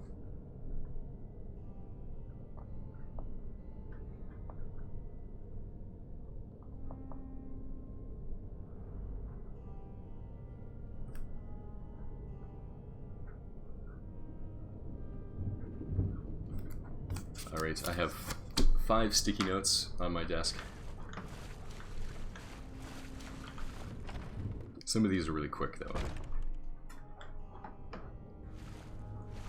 I also do want to thank you guys for viewers. I don't know, anybody who's followed this account. Thanks for doing it. I'm not really trying to build this account necessarily, but if you're interested in seeing this content in the future, follow it and you might get a notification. I pretty much only do these Beyond Skyrim streams, so you'll get that. I stream maybe once a month.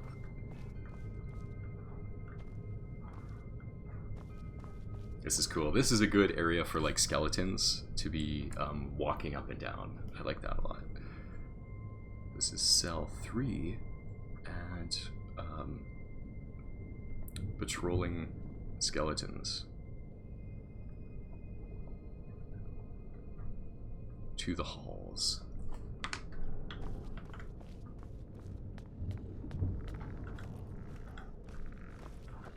Oh, I love how this looks. This is so cool.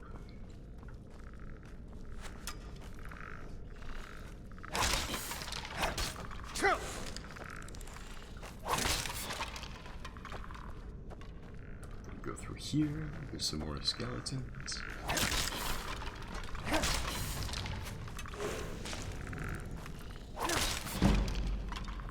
These skeletons are really good at shooting like right beside me. Okay, and then here's this room. I would like to add some more rubble. I'm gonna add more misc stuff to the, this is called the pre-boss room, so it's before the boss, pre-boss, and this is it's a gameplay thing that sometimes you'll do in games right before you fight like a really difficult boss. You'll give the player a way to, like, if you want to make a potion, go for it. Sometimes I'll put some potions. Oh, you know what? Sometimes there's some glitches that happen. Oh, you know what? Yeah, okay. There's actually some more stuff in this room. It's just not loading in because of some things relating to the way that I've set up my kit.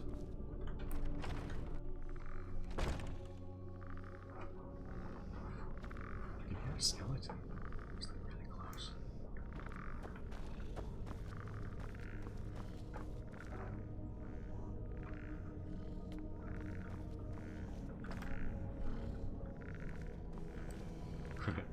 Sergeant Andre, watching this stream made me want to come back to modding. It has been a long time since I played with CK or Xedit.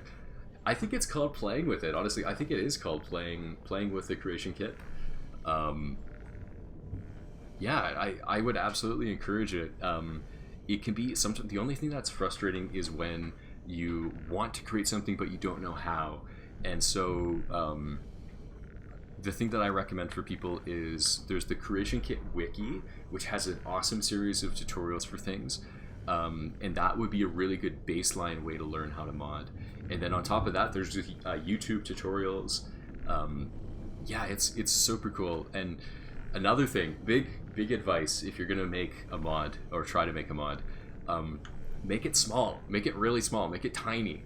Add like a little building to some place or something. Because it can get too much if you start to be like, I want to make a quest and we're gonna have all these characters and stuff.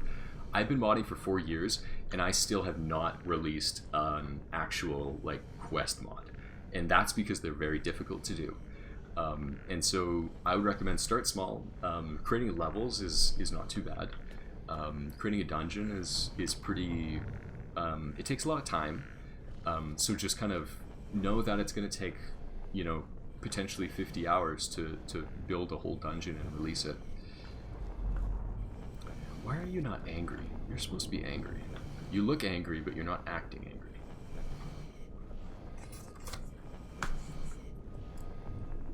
Make Lich angry. There we go.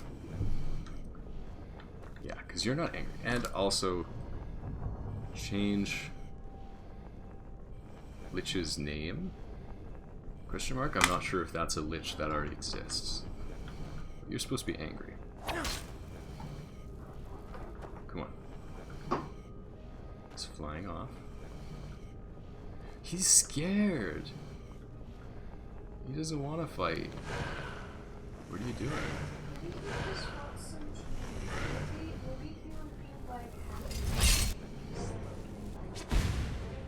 If I invited him for tea? I don't know if he has those. Oh, he's hurting me now. I don't know if he has those organs anymore. I think he like gave them up for dark power. Oh, that's unfortunate. He could enjoy the existence of tea, but I don't think he would be able to like drink it. He'll just be like, tea exists and I am happy. Yeah, he's not being as aggressive as I'm hoping. He casted like a cloak spell, but that's about it. I mean, it's stopping me. I'm not able to hurt him, but he's being very defensive.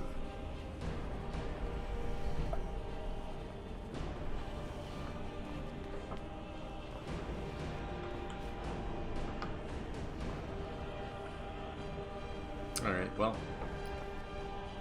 That Lich will get to live another day. Maybe that's the secret, you know? Like, all of these enemies in Skyrim keep getting killed by the player.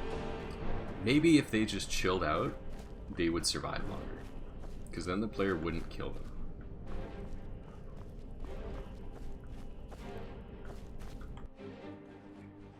Hello.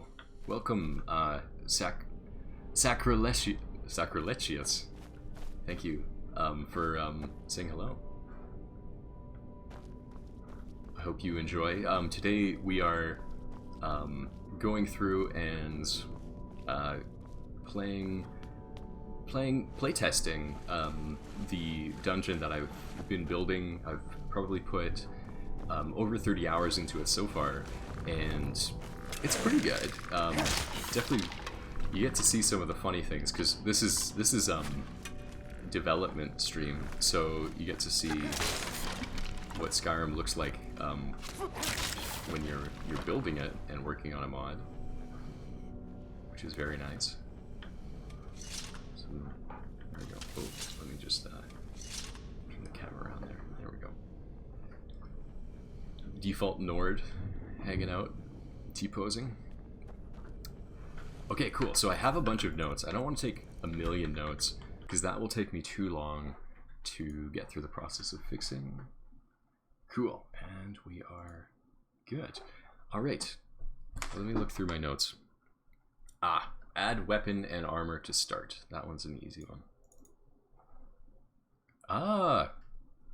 Sacrilegious is on the Iliac Bay team. I merged their ESPs into the ESM for Dungeon.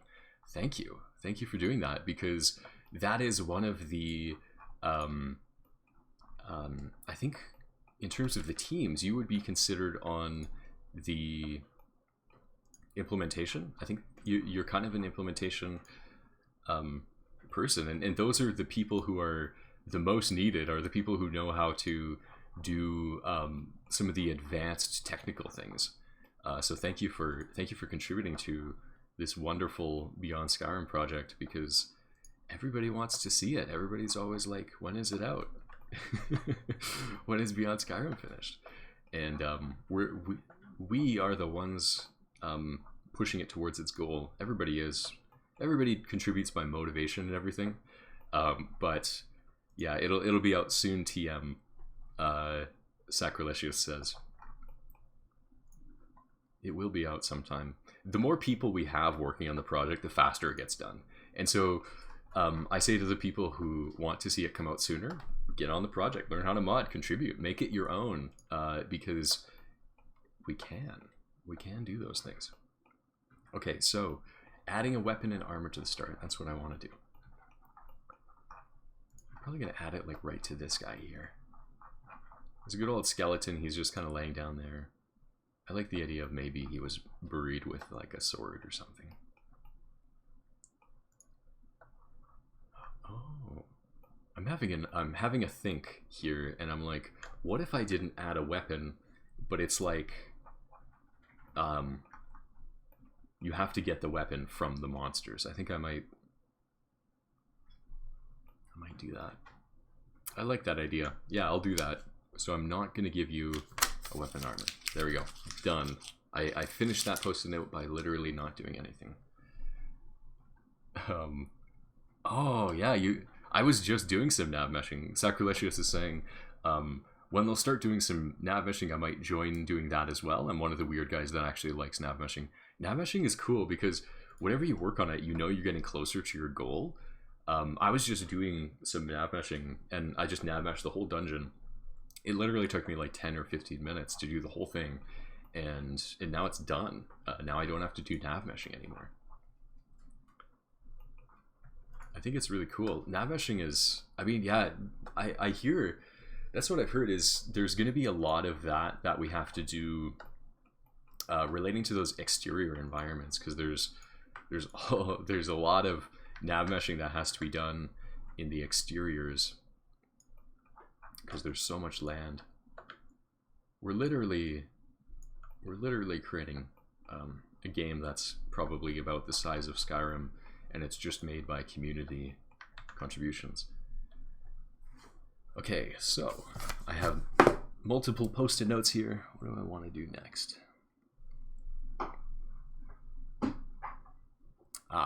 Floor dust. I want to add some floor dust. And goes before cell 1 boss. So I believe that's right around here. And luckily enough, I actually have some floor dust on the floor over there. Oh, this isn't quite floor dust. Hold on. Maybe I don't have it yet. Okay. Here, I'll give you guys... oh, you guys got it. Okay, never mind. I was going to change the view, and then I realized that the view was already set to the best view I can set it to. Oh yeah, music. I should turn the music back on. There we go. Yeah, so I'm just doing the kind of the finishing touches. I'm working on the bits of the dungeon that I know I need to get finished before I can submit it, because I really want to submit this one. I've spent many hours in the dungeon here in Vanua, and I would like some fresh air. I would like to finish the dungeon, and so I'm going to try and do that. Yeah, Sacrilegious is just pointing out, saying, oh, you're the mod author of Narrative Loot, Realm of Lorcan, and Faction Economy. Cool. Yes, I am. Yeah, I've been modding for about 4 years. I've created some really cool mods. I'll pull some of them up because I haven't put them up this stream yet. So I'll show you guys what it looks like. What some of the other stuff I've made, because I do contribute to Beyond Skyrim, but I do a lot of modding on my own, and I do that because I find it to be really satisfying, because Beyond Skyrim, it's a long-term project. It's going to take us a long time to finish it, but in the meantime, I can release my own mods and get those out there faster. So if you're interested in checking out some mods that I've made, I'll pull this up. Just going to load up a few of them. Just on the Nexus. I'll show you them on Nexus.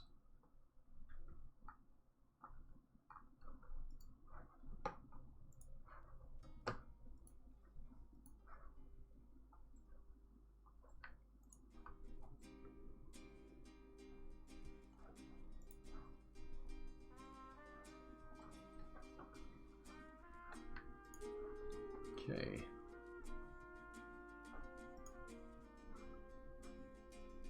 So the first one I'm going to show you guys is, let's see if that worked.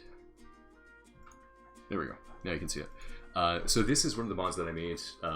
This is my baby. This is my my favorite mod that I've created, and it's called Realm of Lorcan. If you've ever played Alternate Start, Live Another Life, this is my version of that mod, inspired by what its creator Arthmore created. Arthmore is an OG modder. They have been creating stuff since Oblivion, maybe since Morrowind.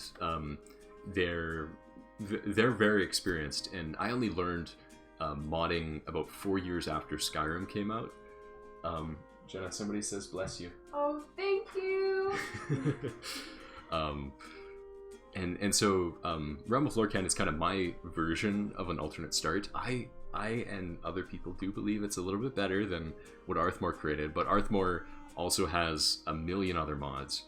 I've been focusing on building up Realm of Lorcan over the years, and it's an alternate start mod that gives you freedom of choice of how you start the game. You get to choose different things. For instance, compared to alternate start Live Another Life, where in alternate start Live Another Life, you talk to a statue of Mara and you choose from a certain options of how you want to start.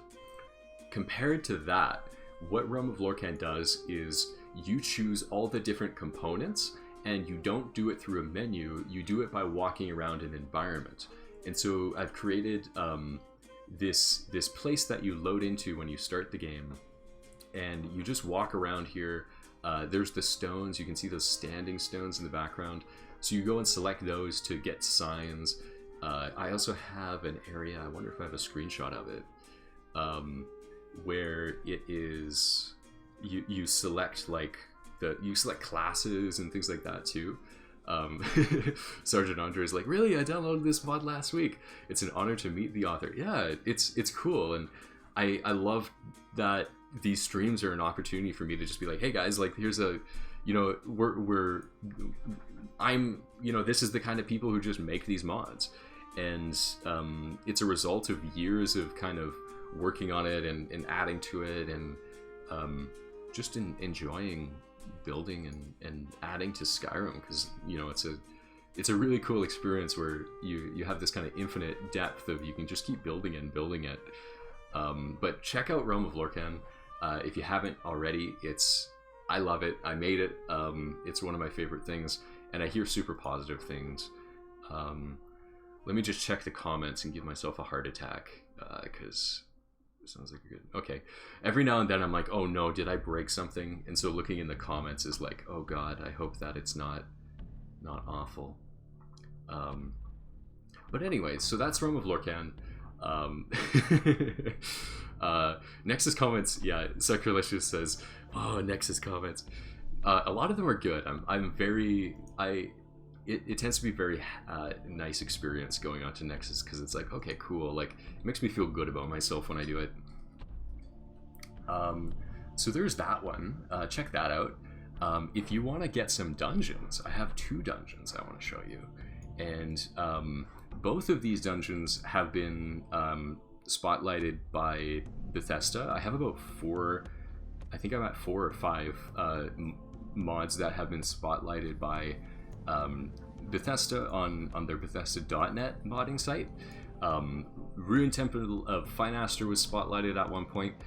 It's a dungeon that I've created, which is about the Snow Elves, and it adds a Snow Elf ruin, an exterior ruin around the area of kind of Markarth, around the west of Skyrim, and it takes those assets, those models that we got from the first DLC, or is it the second? I think it's the first DLC, and it adds those to the actual just base game world of Skyrim, and creates a really cool ruin. I built the ruin first, and then about a year or 2 later, I came back and I added this interior area with these Snow Elf ghosts, and as well as, you know, Falmer all around. And there's this story relating to how the Snow Elves disappeared. It tells the story of this one Snow Elf chapel and what happened there, the disappearance of that chapel. So that's a really cool one. That's a dungeon I've made.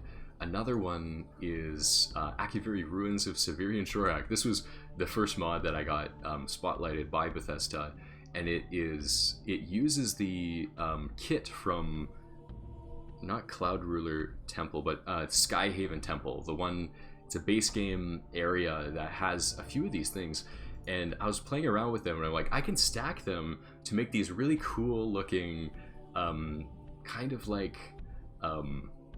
They look kind of like Japanese, but within the understanding of Skyrim, they would consider it like Akaviri, and so it creates this area. There's a bunch of skeletons in there. Oh, I sneeze.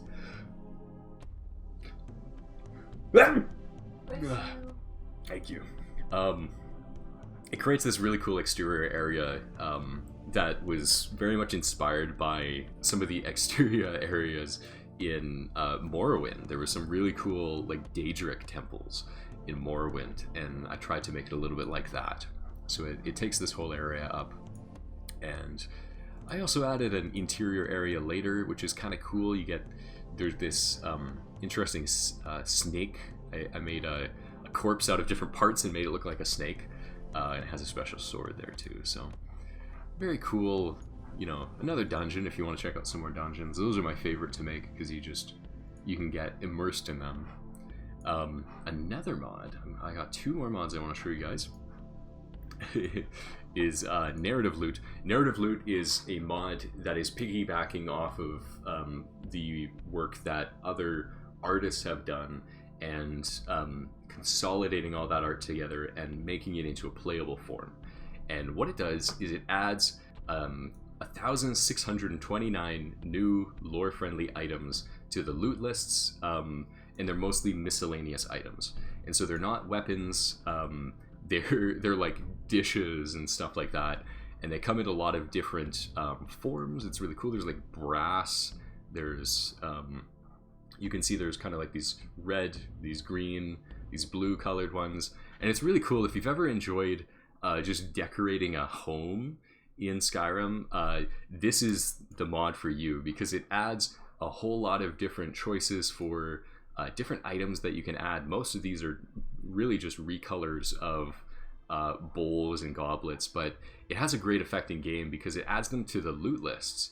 And so when you're looting stuff, I think I show a few examples later on. Here's an example of a chest, and it shows you there's a few things. So you'll have some more interesting loot stuff. So for instance, in terms of treasures, you're not just going to be looting like gold, ruby, blah blah blah.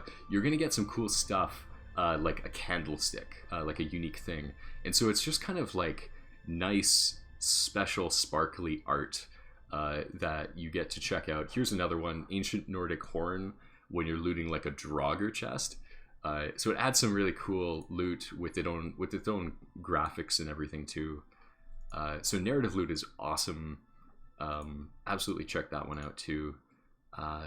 There was a player who was really into it, and they had told me that they'd spent literally like hundreds of hours searching for all of these different things.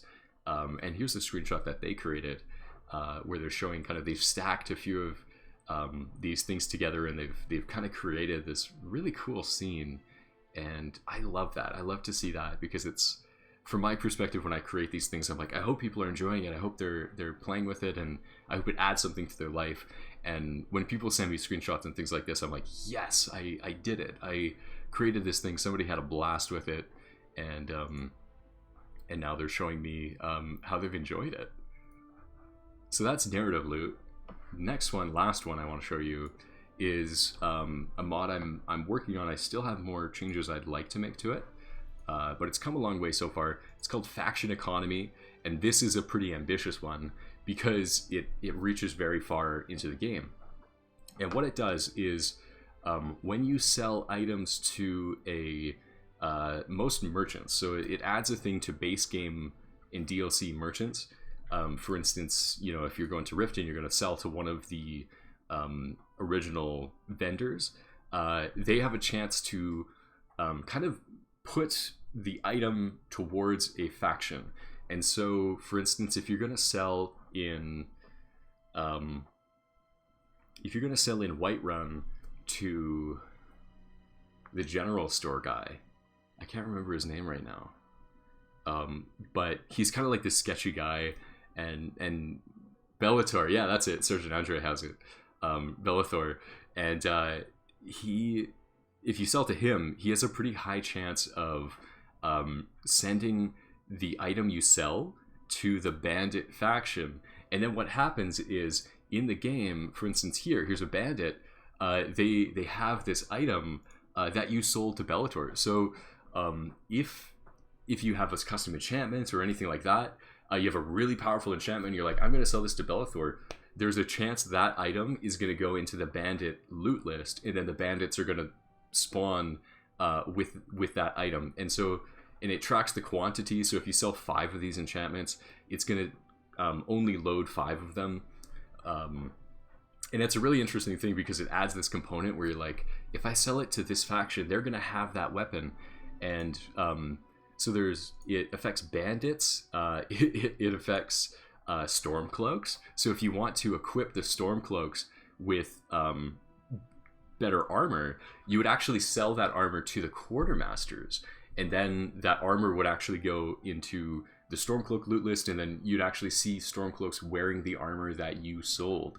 And so it's a way of in-game changing the weapons and armor that the factions can draw from.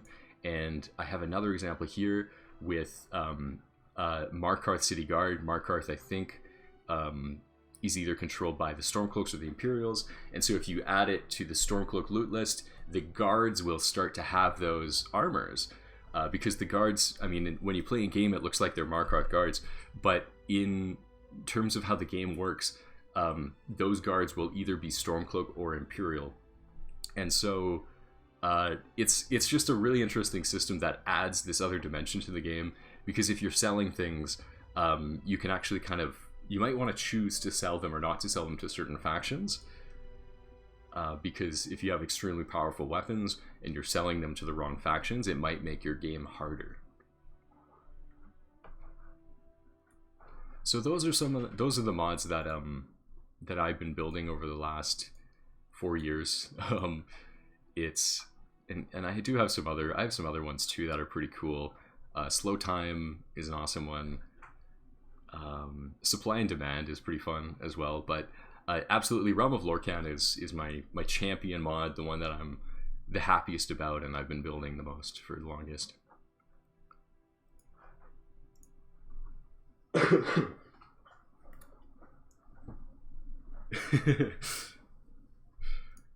Luna Sunlight in chat stonks lol. Yeah, that's I thought it would be pretty clever to put. Or actually, I found the meme, and then I'm like, I'm gonna make that like the header image for my mod Supply and Demand. Okay, so I'm gonna get a little bit of water because my throat is getting a little dry because I'm very chatty. I can just get it for you, you know. It's just screaming. Oh, sure. It's Okay. Yeah, sure. Yeah. Thank you. Okay, so I have post-it notes here. I have 1, 2, 3, 4, 5, 6. 6 left. I'm just gonna pick one and work on it. Sergeant Andre. Well, that's gonna balance my spam of potions and Requiem. Yeah, there's a few things I want to do still. I assume you're talking about faction economy and like selling potions. And one of the things I really want to do is make it so that make it so that potions actually go into them as well. Because right now I have it so that just weapons and armor, but I wasn't sure about potions yet. So I do have some other plans for the mod because I can go super far with that idea. There's tons of other things that I can do with it, and I have some really cool ideas for stuff. I'm thinking of making it because right now I make it so that if you sell a weapon, the weapon goes into the faction chest. But I could also make it so that if you buy something, the money goes into the faction chest, and then depending on the amount of money the faction has, different things happen.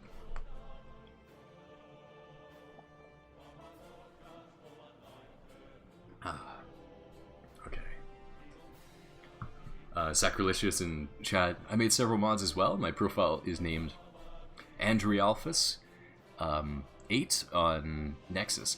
The favorite ones I made are Boovarp, helps to have a map, and administer potions to NPCs. Oh, I like the idea of administer potions to NPCs. I like those things where it's like, there's kind of like a lack in the base game where you're like, I wish I could do that thing. You know, it makes sense for me to be able to do that. Because then that's so cool. So if you added like, you could administer a invisibility potion to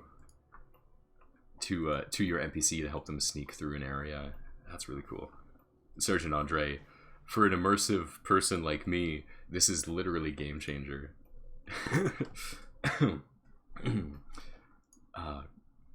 Yeah, I hope you enjoy it. I hope it works for you. I have had some issues with in past, so create a save before you install it. But I think it should be good to use mid game, and yeah, totally. I check it out. I have had some issues with crashes on it in the past, so if you do experience crashes on it, I don't know if it's good or not, but I've heard good things. It's just, yeah, I used to have some crash reports, and so some of those things as a developer, it kind of throws me off because I'm like, oh man, is that still happening for people or not? Just because I spend more time creating than playing, and so for me testing stuff, it's hard to figure out if it's working perfectly or not. Okay, so I have a post-it note, cell 2, so I need to change my cell. Cave, I'm gonna go to the cave. And I wanted to add some rocks over here.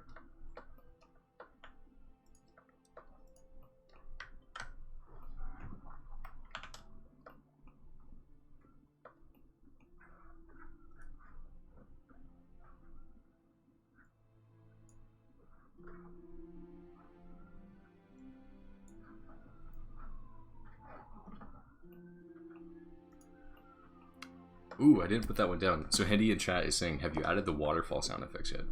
I'm going to do that first, because I forgot to take a note for that. So I should do that.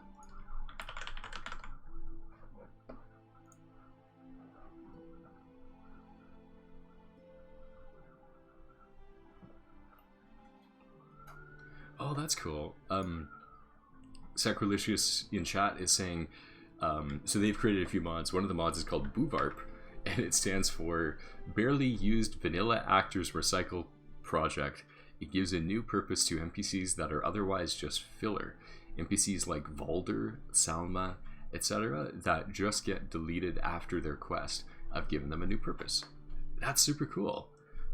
That's so cool. Yeah, that makes a lot of sense, because like those sorts of characters, it's like you would hope they would just, you know, continue to hang out or go to a town or something so you can see them again.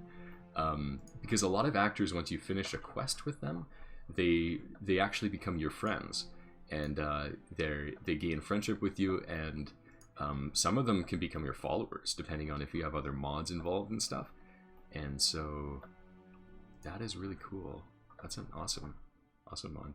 I'll keep an eye out for that one, because I'm always adding more stuff to like my own mod loadouts too. Okay, so I was doing a waterfall sound effect. I gotta figure out where those ones are again. Special effect.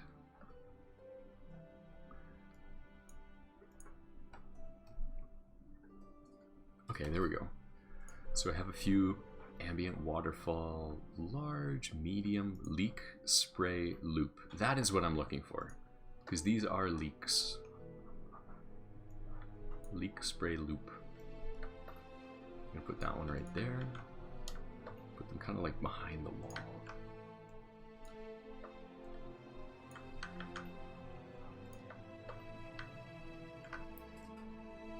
Another thing that's really cool about Realm of Lorcan, for instance, is it's actually getting a lot of popularity right now from players who are playing in Skyrim VR, if they're playing virtual reality Skyrim, because supposedly what I've heard is alternate start live another life doesn't work with Skyrim VR, but my alternate start mod does, because I created it to be compatible with PlayStation, and it doesn't use as many scripts and stuff. It doesn't use any scripts, and so it's very compatible, and people have been playing it on VR.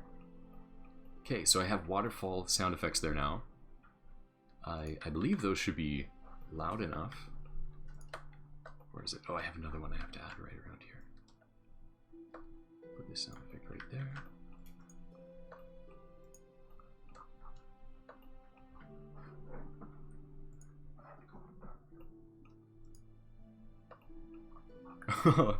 Sacrilegious is talking more about their barely used vanilla actors recycle project.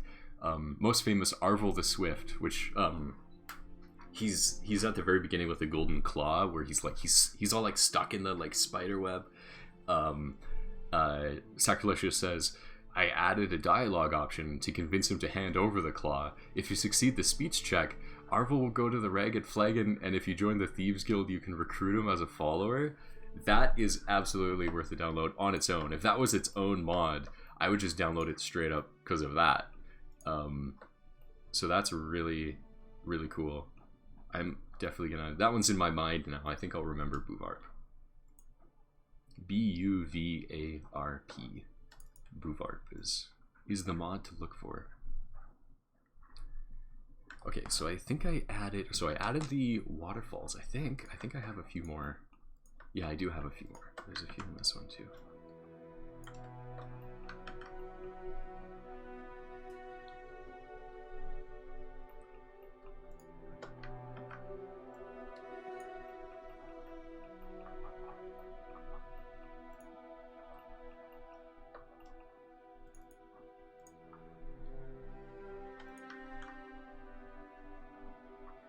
Okay, so the sound effects are added. It's gonna make nice rainy sounds that will make you need to use the washroom when you play the mod. It's an immersive need to pee experience.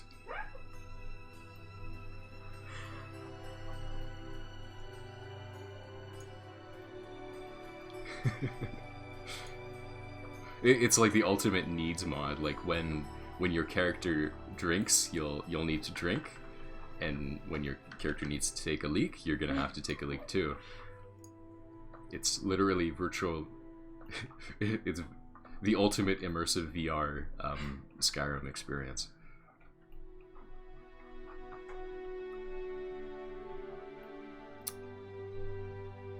Lunar Sunlight in chat saying, I'm waiting on the day where Skyrim Special Edition is compatible with Skyrim Together. Oh my god.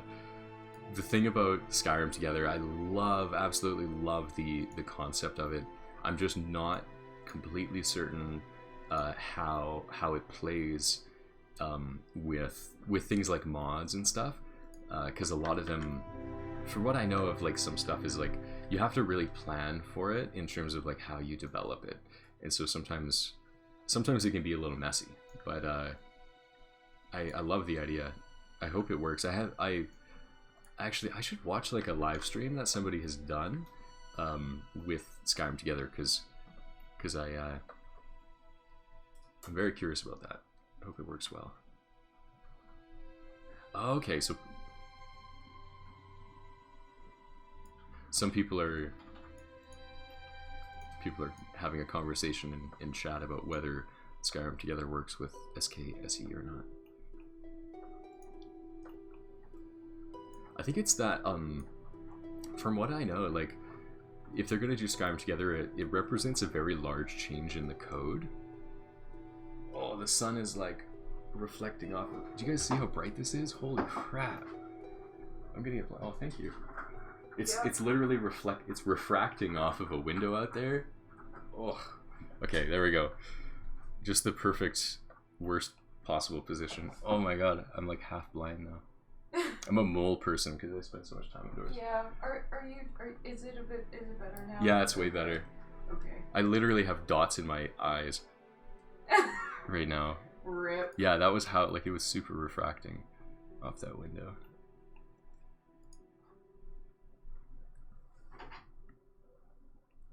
Yeah, it makes sense. Like, so they're saying in chat that it doesn't seem like Skyrim Together. Oh, okay, yeah. There's not a huge consensus on whether Skyrim Together is compatible with SKSE yet or not, but some people are saying that it is. Aw, that's nice. Somebody in chat just popping in and saying thank you for working on Beyond Skyrim. I don't care if it takes 9,700, 400, and 297 years, but I love the idea and the work I've seen so far. I love Cyrodiil and can't wait to see what you guys do with it, and a heart. Thank you very much for those kind words. Working on it is just as good as having it finished. In my mind, I try and enjoy every day that I work on it, as opposed to holding out on my enjoyment for release. I think it'll be awesome once it's out there, but even if it takes... I'm just gonna have a little light thing here. Oh, that's too bright, sorry. Yeah, just enjoying the idea. I think it's important to enjoy the present. And if you guys ever want to get on, if you guys want to see the stuff before Beyond Skyrim comes out, literally you can get on the project and they give you the whole thing. You get to see exactly where we're at. You can literally load it up, go to Skingrad, and check out what exists currently. You just get on the project and you can see everything, absolutely everything. And but it is actually getting closer. Like, every now and then, because I talked about how I work kind of separate from the team for a lot of stuff, because I just do level design. I'm starting to get this feeling where I'm like, what happened? Are they gonna just like finish it and just be like, hey guy, hey, they'll just send me a message and be like, hey, we actually released the mod while you were still working on Vanua. Oh, that's cool. So the person who left a very heartwarming message is saying, actually plan on using your guys' work to create terrain for Elder Scrolls Call to Arms, the miniatures. That's awesome. I do mini stuff too. I have some Warhammer 40k stuff. Yeah, there's right over there. Lots of Warhammers. Yeah, there's a bunch of stuff here. I don't know if I can show it super well, but I have some mini stuff. There's some let's see if that shows up. I don't know if it's gonna focus. Come on. Focus. If I will it to focus, it will focus. If I leave, I'll leave the scene. Come on. I believe. I believe. You can focus. Anyways, you get the idea. There's I have some minis here. I paint as well. It's nice and relaxing. I love creating stuff because it relaxes me.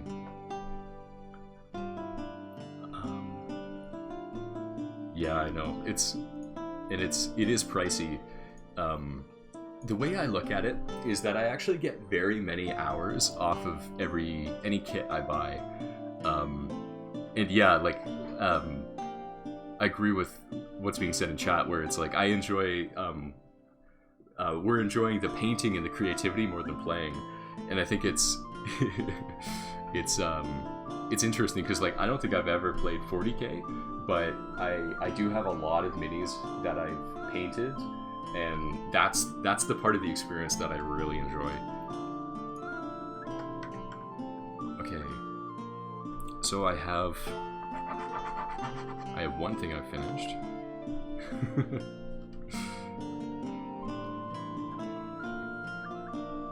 Do it! Sergeant Andre, join the team, put in your application. You won't regret it. I mean, there's nothing wrong with putting in an application. It doesn't mean you're gonna get sucked into it and they're gonna be like, do the thing, that's the thing, right? Because I try and explain how like separate I am from the team as a way of showing you guys, like, if you get into the project, you're not gonna feel like pressured to do stuff. I have literally been working on one dungeon for about half a year and nobody's been on my back about it at all. You're not going to feel pressured. Everybody in the project is just doing it as a volunteering thing where it's just something they do for fun. So don't feel like there's any pressure. But do it. I'm going to see if I can get a little bit more light in here. I have this light right here. I'm just noticing because my face is like really dark.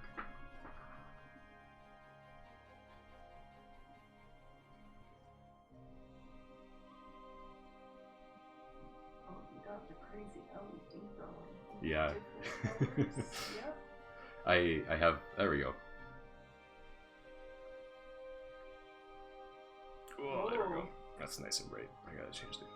I have one of those like funky LED light thingies. And that'll be okay. So we're yellow. We've been a couple colors this stream. I was blue earlier, now I'm orange. But sometimes it just is like that. So. There we go. Now you can see me. Now I'm not just like a shadow, you know, crouched in the corner here. Alright. So, and I wanted to add some coffins. Coffins are cool. This is a good old Lich dungeon. And I think it was a few streams ago I was talking with people and we were kind of like joking and thinking of the story behind this Lich. Because he's kind of like, he's one of the like Liches who exists, like he's an Ayleid Lich, but he doesn't exist in an Ayleid ruin, he exists in an Imperial ruin, and so he's kind of like the loser Lich, because all of the other ones have like their Ayleid ruin that they've lived in for thousands of years, and like this dude is like, he's been there for like 100, right? And if you're a Lich who's only been in your home for like 100 years, you're kind of a loser, because like, how 100 years, like that's so lame. Liches live in the same place for like 1,000 years. And so this guy, oh, and also he has an obsession with mushrooms. That's why there's mushrooms everywhere else. He's a fungi. He enjoys cultivating mushrooms. Lumi Kami in chat, hello, welcome. Welcome to some work on Beyond Skyrim. I am placing some coffins right now. I'm trying to decide which ones I would like. Which are the best ones? Oh, that's no good. Sorry. That's the preview screen.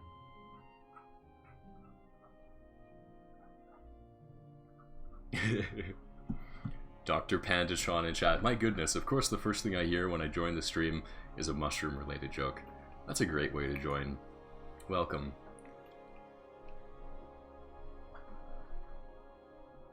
Okay, so I want to do either...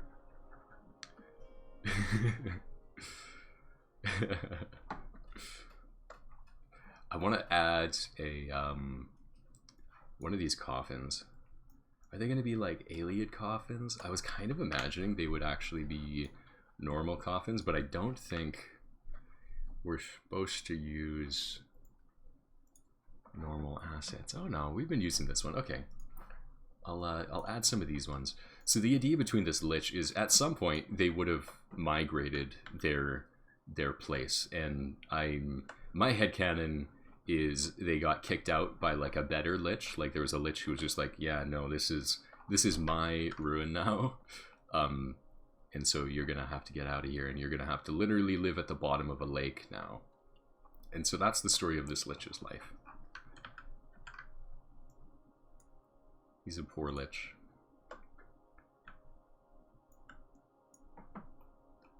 Justice for Lich. Justice for Lich.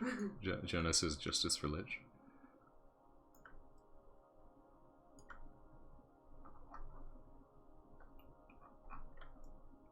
But yeah, he just kind of hangs out with a bunch of other skeletons, and oh,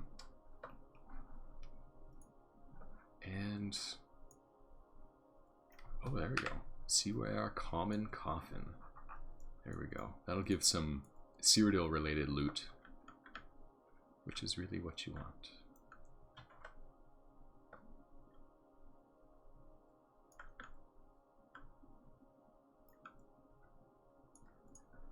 Dr. Panditron in chat. I'm so excited to see this project come together, as are other hundreds of thousands of people, I'm sure. Must be really cool to be part of such a massive project. It is. I was so stoked when I got into the project at first. And the way I got in was I created my own dungeon mod. I created a mod called Akaviri Ruins of Severian Chorak. And I used that as kind of like, you know, not quite a resume because it's like a volunteer thing, but like, you know, that sort of thing where it's like, it's a proof that I can create a mod, I can bring it through, I can publish it, I can do the whole thing, and that was what got me accepted into the project. But yeah, I was super stoked once I got in because I'm like, yes, I'm part of Beyond Skyrim, I get to make the thing. And I get to see all of the cool stuff that's being built, which is awesome. I do like to show you guys a little bit, just because I have the power to, I have the kit open right here, so if you guys want to go to like, yes, okay, last time I streamed, I rationed one city, one place, so if you guys want, I will take us to, we have the Beyond Skyrim kit open right here. If you guys want to see any of the cities in Beyond Skyrim that are not Bruma, because everybody's seen Bruma, I will take us to one of those. So if you have a vote, just put it up in chat. Let me know one of the places and I'll just pick whichever one most people say they want to check out. Because we can check out Skingrad, we can check out Anvil, we can check out Kvatch. I showed Kvatch last stream, so don't vote for that one unless you really want to see it. We can check out Leowin, we can check out Shadenhall, we can check out Bravil. We're getting some Anvil votes. We got 2 votes for Anvil.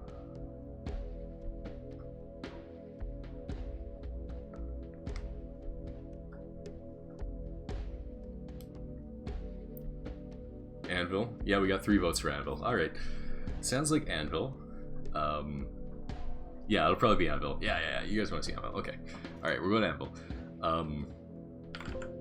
What's the best way for me to get there?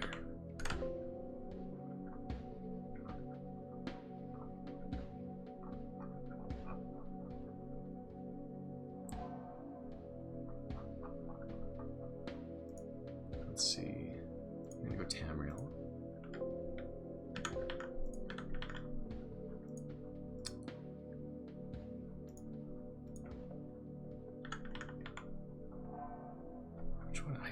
I'm trying to remember how to get to Anvil.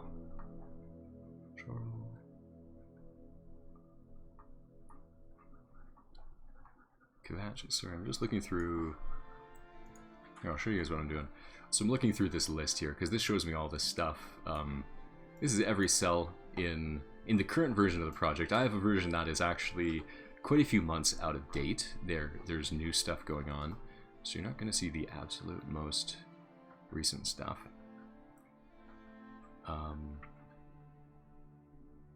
Oh, and then so Sergeant Andrea is asking in chat. I heard of the Arcane Academy. How does it work? So the Arcane Academy is like a school for people who want to get into the Beyond Skyrim project, and it is absolutely the best way to do it. And I would absolutely recommend it if you want to get into learning more modding and everything. There's a Discord channel. There's a Discord server that we have called the Beyond Skyrim Arcane University. That's what it's called. It's called the Arcane University, and there's tons of information about like if you want to learn how to do things. Absolutely check that out. There's a lot of people who the thing that they love most, one of their favorite hobbies in the world, is to help other people find information, and a lot of people they do that and they hang out in the chat there. Oh, I just got a cough. I'm going to try and mute so you guys don't have to listen to it. There we go. Alright. So here's the thing, right? I'm looking through this list and I can't find an anvil thing, but oh wait, Anvil Cathedral. Okay, that's our inn. That's how we're gonna get to Anvil. We teleport to the Anvil Cathedral. And here it is. Here's an Anvil Cathedral. We're gonna go outside. Can we go outside? There's... okay. I know there's a way to get to Anvil. I just have to find it. It's in Bias Heartland.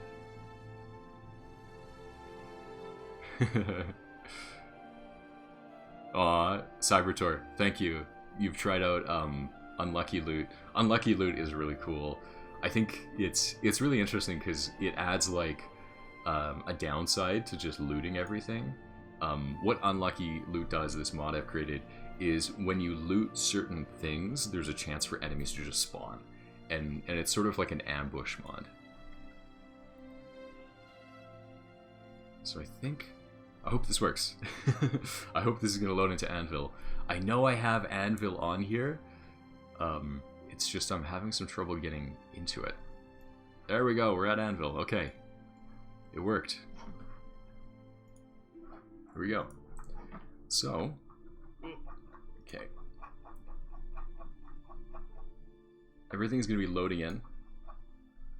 But, yeah, just let everything load in a bit. But here's Anvil, you guys.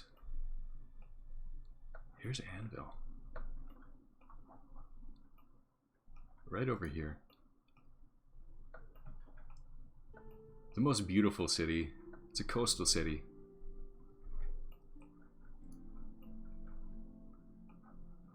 And you can see the buildings just look absolutely amazing. They're just so cool. What a wonderfully designed city. It pretty much, the way we've done it too is cool, because like nothing, Anvil's lucky, because I don't think in the recent history of Cyrodiil anything bad has happened to Anvil that I remember. And so it's just like a nice town. It's just a beautiful place. If we go over here, there's the lighthouse, there's the Anvil lighthouse.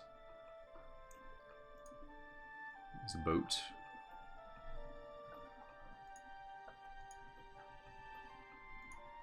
And this is a version of Anvil that's probably about half a year old because I haven't updated my kit. And so there's probably more progress that's been done on Anvil since. But this is a little teaser. You get to see where it's at. Like the models are just phenomenal. Like this building here is just Oh my god. That's so cool. I love the round bit at the top. I love these little round bits. It's kind of this imperial style. Looks like the Imperial City. Here's the Fighters Guild. And right beside it you have a new invention, which is, it's not the, I don't know if this is the Mages Guild. It's something called the Synod. And so the Synod is the Beyond Skyrim version of the Mages Guild. I think the Mages Guild was like disbanded or something in the story, and so there's this thing called the Synod instead, and there's cool lore things.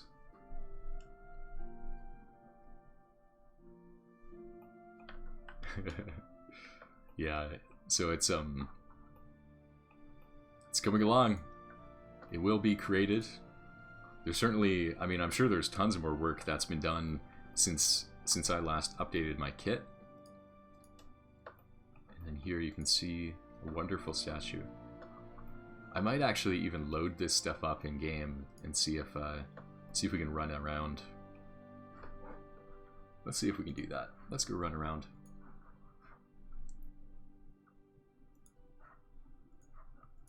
We're gonna run around in Anvil.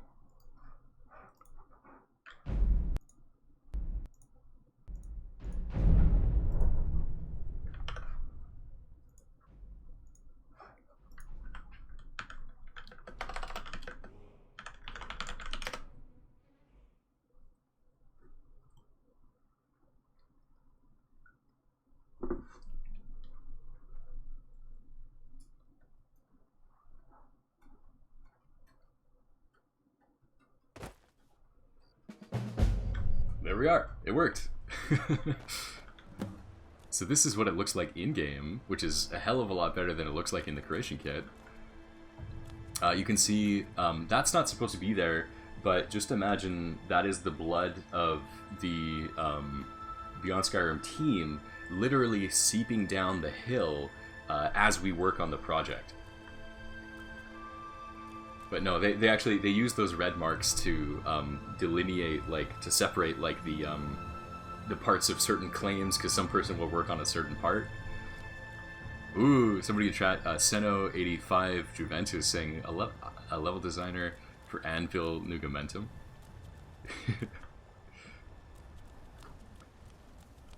So yeah, let's continue. I hope the frame rate's working okay for you.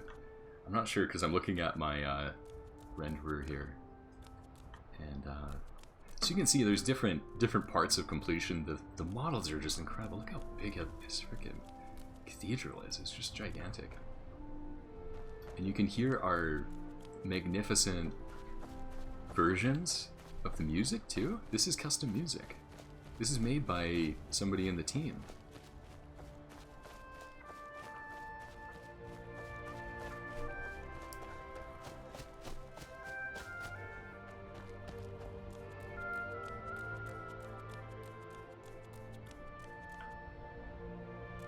You can hear the wonderful music, and then you can hear the padding of my naked little feet on the streets of the Anvil, the cobble streets of Anvil.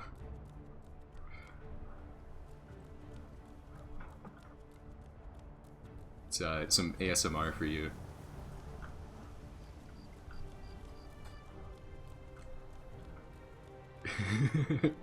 Lunar Sunlight, yeah, he's doing the T-pose. He's asserting dominance.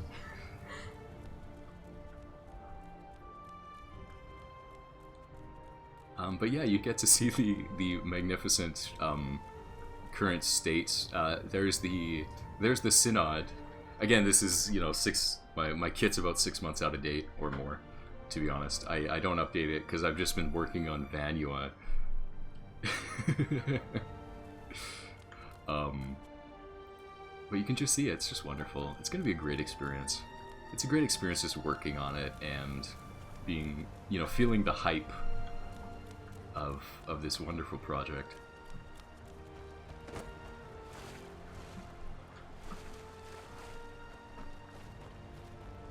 No, yeah, it's if there's probably a more recent version that they've actually done like a live stream on, because I know that the there's a core team. I'm kind of like on the outside, but there's a core team that's very good at making sure they have everything up to date so they can show it.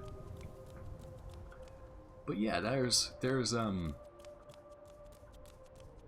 Anvil.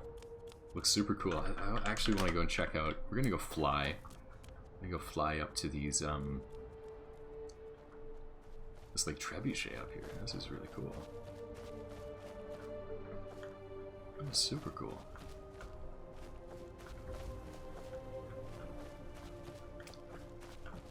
Oh, look at that view, you guys. Oh my god. That's such a cool view.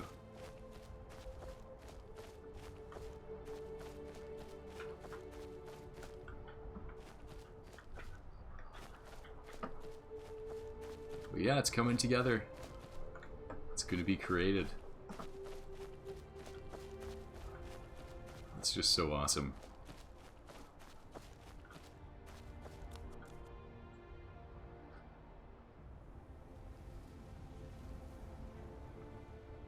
Alright. That's enough fresh air. Time to get back into the dungeon.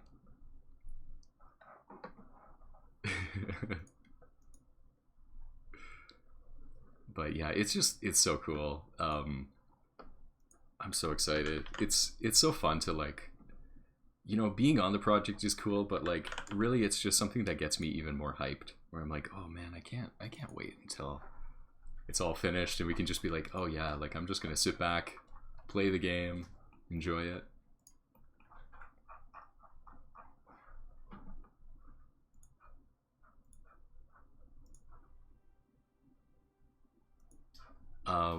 Oh, nice. Okay, so Sino85 Juventus is saying that on YouTube, on the Beyond Skyrim channel, there's a more recent version of Anvil you can check out. So if that got you hyped, you should check out the YouTube, because that's going to get you even more hyped, because that will show you all the more recent editions they've made. And yeah, it's so awesome. Such a cool project. So, I've completed those coffins. That's another sticky note that we get to destroy. Make Lich angry. That's my next sticky note. So the Lich is not anywhere near mad enough. You gotta get really mad.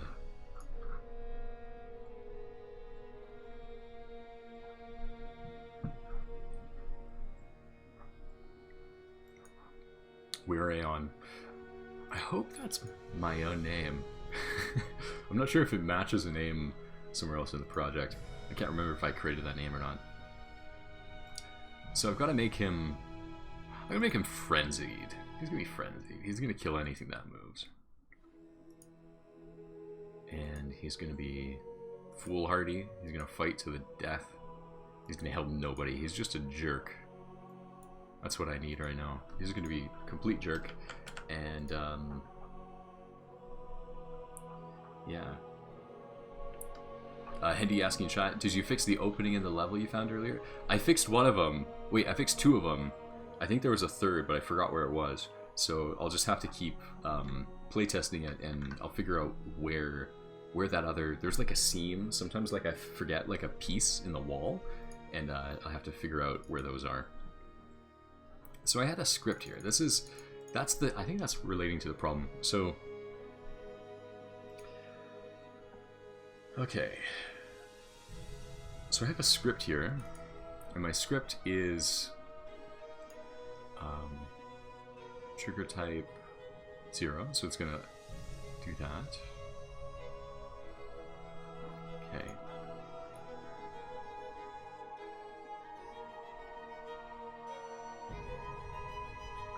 Okay.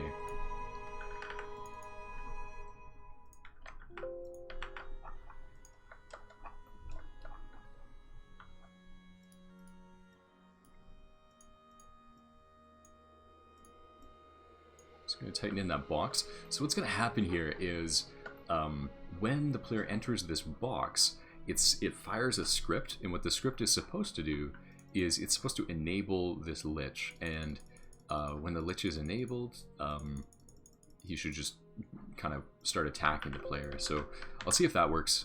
I might need to do it a different way, but yeah, I'm gonna generate a new lich. So I'm gonna go to I'm gonna search up lich name generator on the other screen. I'm just not gonna show you this because sometimes they have ads. If you ever gone to, I use this site like so much. It's called Fantasy Name Generators, and it's awesome. It really helps me create names. And okay, here's some lich names. I'm gonna start reading these out, and I'll see if I like any. Okay, hold up. I think I actually need to make it an Iliad lich name generator. I'll see what that returns. Iliad name generator. There we go. That's what I want.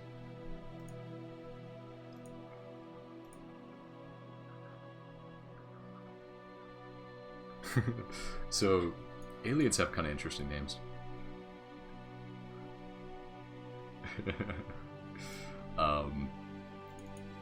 Cyrodiil. Oh, I like that. Cyrodiil. That's a good name. That's gonna be his name. What's his name? His name is Cyrodiil.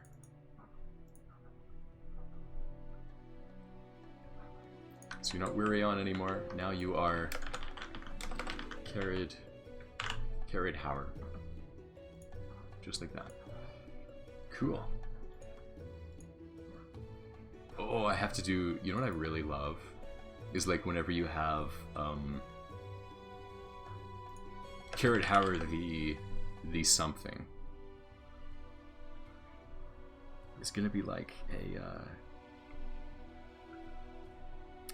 What's that? Okay, I'm gonna open up a thesaurus. And I'm gonna search for words that are similar to fungal.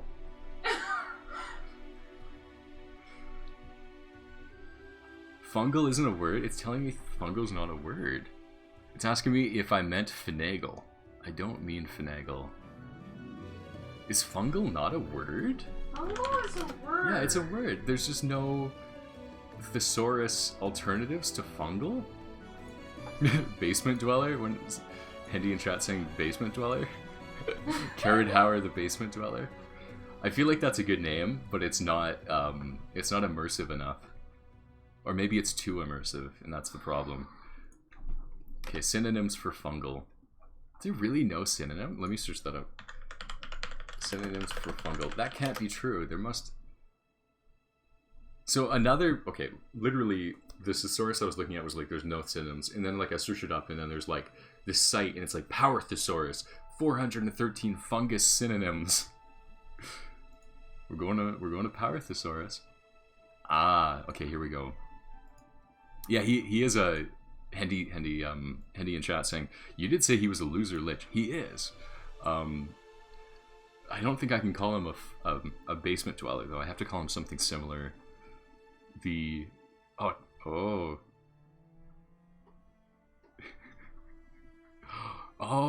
okay, sorry. I'm just reading these names and reacting to the sounds. We have Canker. Canker is a great name. The Musty. I could call him the Musty. Cyrodiil the Musty. The Exiled. That's a good one. Exiled is good. Mildewy. These are awful. Legume. Apparently legume is registered as a synonym for fungal. Morel. Weed. Bacterium. Ergot. Shiitake.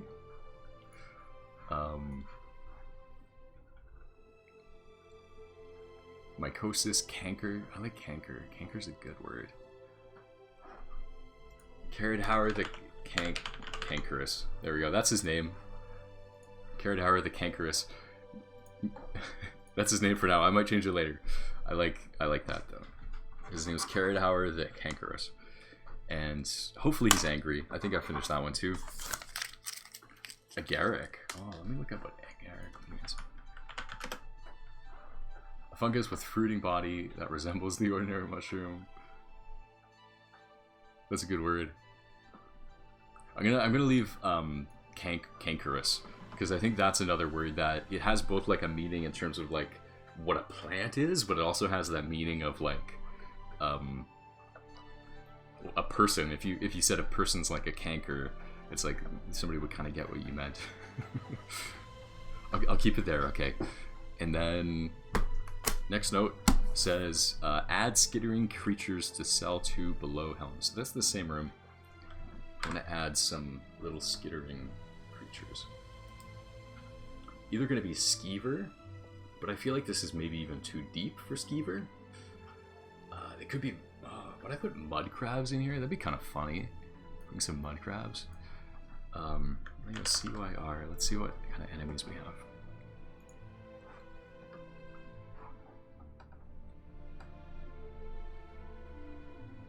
I'm gonna try and fix my color balance because it's getting pretty dark.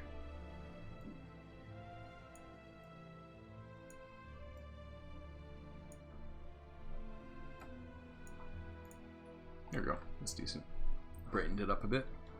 Okay, so we're gonna add some stuff. Another thing I was toying with. Oh man, would I add a? Oh man. Sorry, I get excited when I look at the enemy list because I'm looking at like, oh, there's minotaurs, there's ogres, there's like all kinds of stuff I can add. I can add a bowl. What does a bowl look like?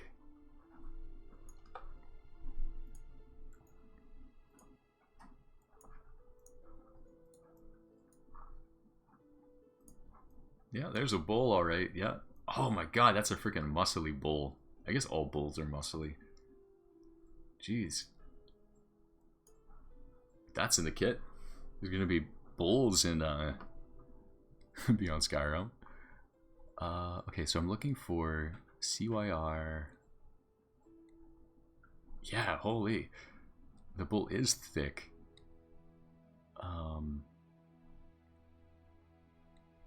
I have spiders. I have mud crabs. I might just add some mud crabs. Do you think this guy would hang out with mud crabs? He probably... Oh, yeah, that makes sense.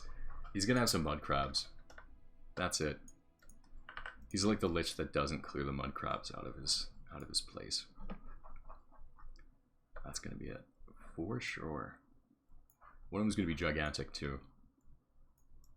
His mud crab problem is so bad that there's literally big mud crabs. This guy sounds like really like depressing. He sounds depressing? Like in a Yeah. way of like he's like he's a poor guy. He's a loser though. He is. Like clean up your house. Yeah, no, he's... That's the thing, right? Because everybody's always like, oh, like liches could be so powerful, but like I really think a lot of liches just kind of get bored and then they just like sit and rot there for like hundreds of years and they're just like, everything's so boring, there's nothing going on in this ruin, nothing interesting ever happens here, and then the hero comes in and they're like super excited because, you know, there's something going on. I do want to put something that is not a mud crab in this room though. Let's see. The problem is I get super excited about like adding some of these things and I'm like, how am I gonna put... I can't put a minotaur and a lich and like skeletons and stuff in the same dungeon because that's too many different things. But I doesn't change the fact that I want to put all of those things into the dungeon. I'm gonna put some more skeletons. Skeletons are good.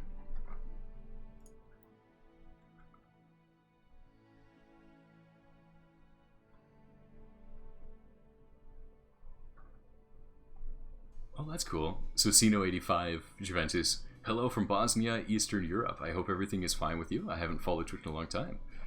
Yeah, I've been doing pretty good. I'm over in the far west side of Canada, and I think I was doing pretty good here. Mostly just kind of passing the time, right? Because like it's sort of we're just waiting for the coronavirus to just like kind of get solved, right? So So yeah, it's just kind of it's been good. I've been mostly just hanging out and I mean I just kind of work, but finally got some time to just like focus and just do a stream, which is really nice.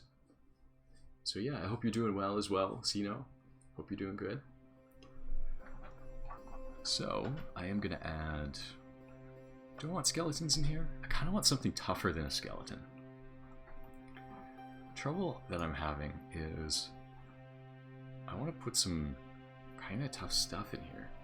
Because I keep saying, like, on one hand, it is supposed to be like a middle to like late game dungeon, but on the other hand, I want to make it like this lich is kind of lame.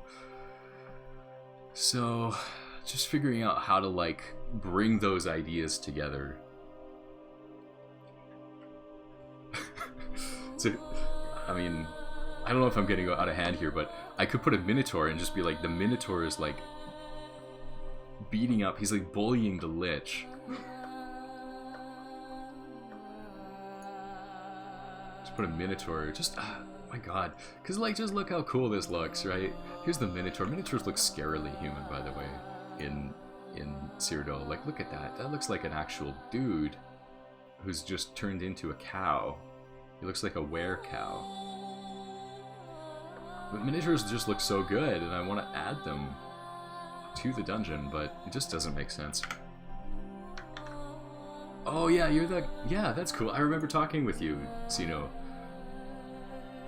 That was really cool. Yeah, I remember that. You were talking about a tram system, like the world's first, kind of like that, you know, public transportation. I think it was called like the Green Dragon. Is that what it was called? Because I remember that. I remember that conversation.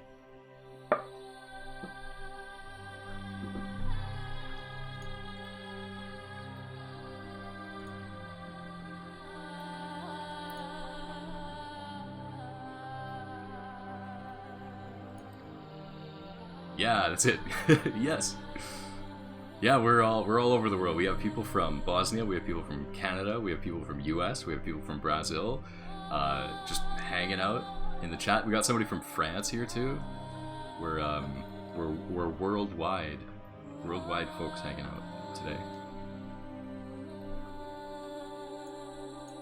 I could do rats. Do a rat. So put some rats in here.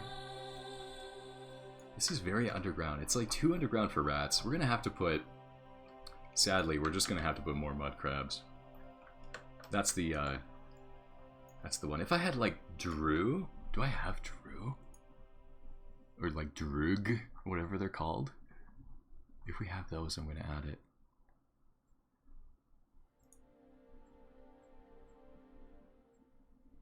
Zombie... Oh, I haven't put any zombies in here yet. These zombies are freaky, by the way. Ugh, I hate how the zombies look. The thing is, to be honest, Skyrim zombies, they're too good. Like, zombies, if you do zombies too good, they're like, ugh, like, just revolting.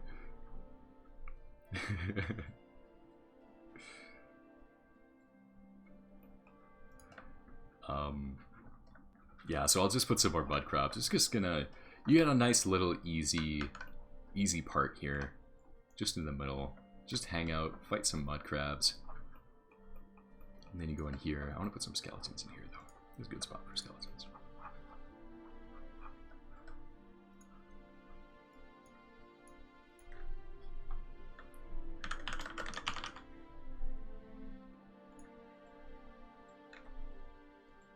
Oh, I remember this too. So I actually have... there's a choice of this is considered, we've named it an alien skeleton. It's not really a skeleton, it's more like the same thing as like what the Draugr are, but like an alien version. And some of them look really cool. Like this one looks really interesting. I think I'm gonna put a two-handed melee version of this in here, and we'll see how that plays out. I'll try that out.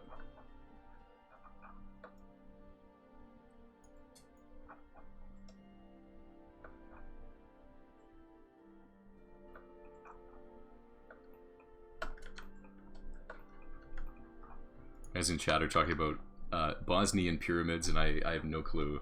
I'm out of the loop on that one. I don't know what that one's about, unfortunately, but it does sound pretty funny.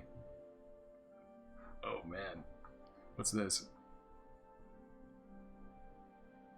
Okay, I gotta check this out because they just sent. What is this? Bosnian pyramids. Pyramids exist in Bosnia. Archaeologists, world news, and top stories. That's interesting. What it looks like it's like an old, big hill. But is it like an actual, or is it literally just a hill?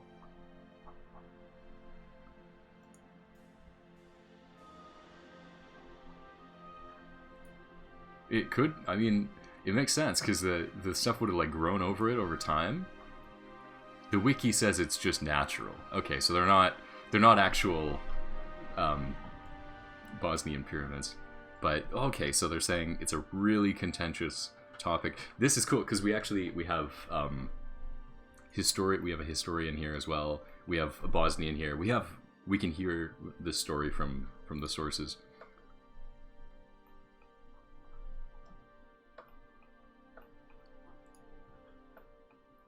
I'll show you guys, sorry, just for YouTube as well. I need to show you what that was, because they posted this. This is...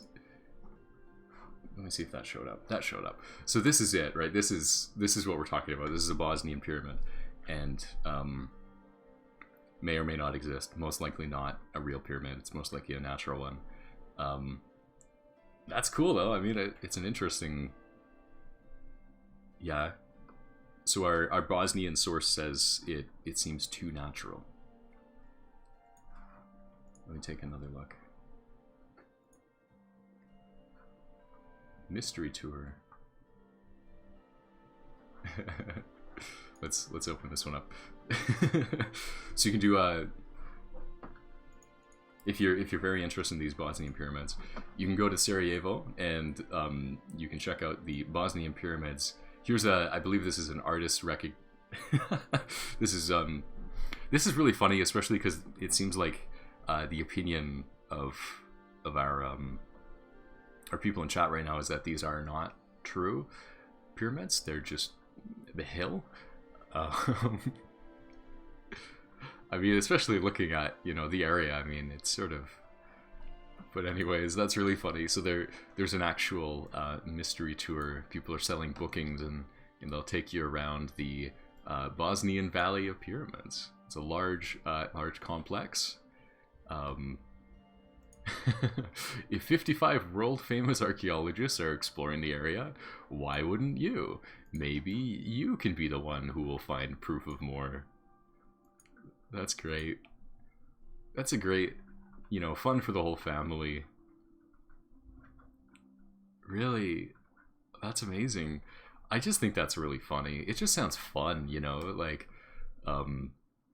because I think the joke is that it's like, it's a hill, but everybody's kind of pretending that it's like, oh, the hill is maybe a pyramid. That just sounds fun. Difficulty easy. Oh, that's nice. So they drive you around the hill and get to have some fun.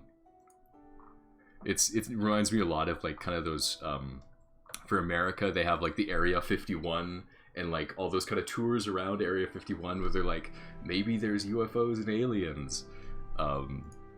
Just sort of the idea of kind of letting your mind wander and just being like, well, maybe, I don't know, let's just goof around for a bit and pretend that could be it. Yeah.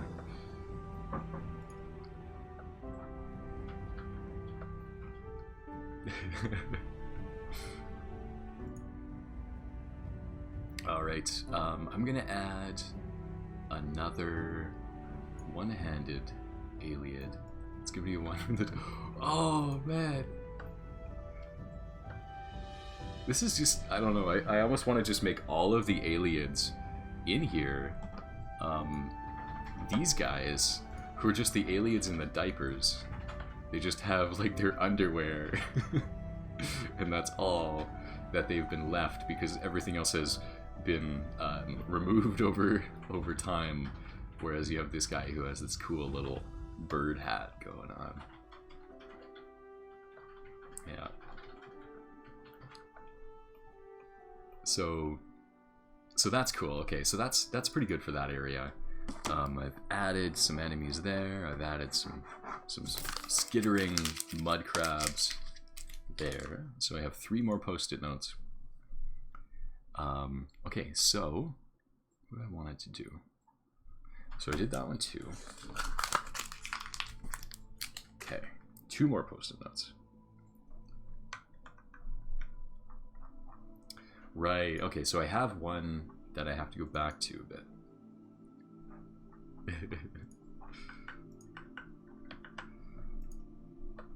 Yeah, it's interesting. So in chat, they're kind of talking about kind of how like sometimes people interpret different like history and because we have a historian in the chat as well, kind of talking about like the biggest problem with history is that people will kind of bring it into like these kind of ideologies and like nationalism and stuff, and I find it really interesting because I live in Canada, which is a very different thing, and like for Canada it's like new world kind of place, right? And so we don't really, you know, as me, I don't have like a sense of like ownership over the area around me. It's not like my ancestors lived here. Like I am the first in my generation to ever live as far west as I live right now, and so we just don't have that. And so it's really interesting because like literally we don't have buildings there's no buildings here where I live that are even 100 years old. Everything's just been built within the last like 100 years. And so it's just kind of wild because like compared to like kind of old world history, like you guys live in it, right? You're there. There's like the building. You're like, yeah, that building's been there for like 500 years or something. We don't have that. It's a completely different world. It's really amazing.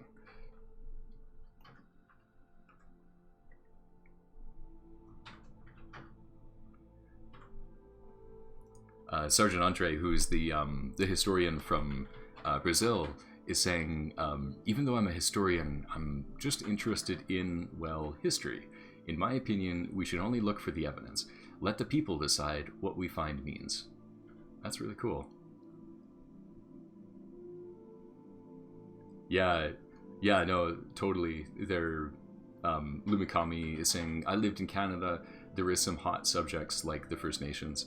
And yeah, like that's something I find really troubling, like as being a Canadian. And I do kind of participate in like some kind of political activism, but I've tested out doing more of it on these streams. But I think that for a lot of people, because of the content of like Skyrim is a fantasy game, people come to it because they want to kind of relax and kind of let the let the problems of the world fade away. I'm realizing now that I kind of want to. I definitely I'm trying to stay away from some of that stuff, but every now and then I want to be like, yeah, let's do these things. But yeah, no, it's definitely, that's one problem in Canada is because a lot of places there's a really old history, but just the difference in building materials where the First Nations in Canada built out of wood. They built out of these materials that would they don't last for 500 years, and it's unfortunate, I think, because if they had built out of those materials, I think their claim to the territory would have been much more respected, and it would have been just so much more obvious to everybody today, because I think a lot of Canadians forget about the fact that this is like stolen land, right? So I think it's something that absolutely needs to be fixed, and I'm definitely like, that's the way I think about it. But yeah, anyways, that's kind of, I'm gonna try and pull it back. We'll get back into modding. So I have a sticky note here that says I have to add some floor dust. at a certain area. I think it was right over here. And I started doing it, but I got sidetracked.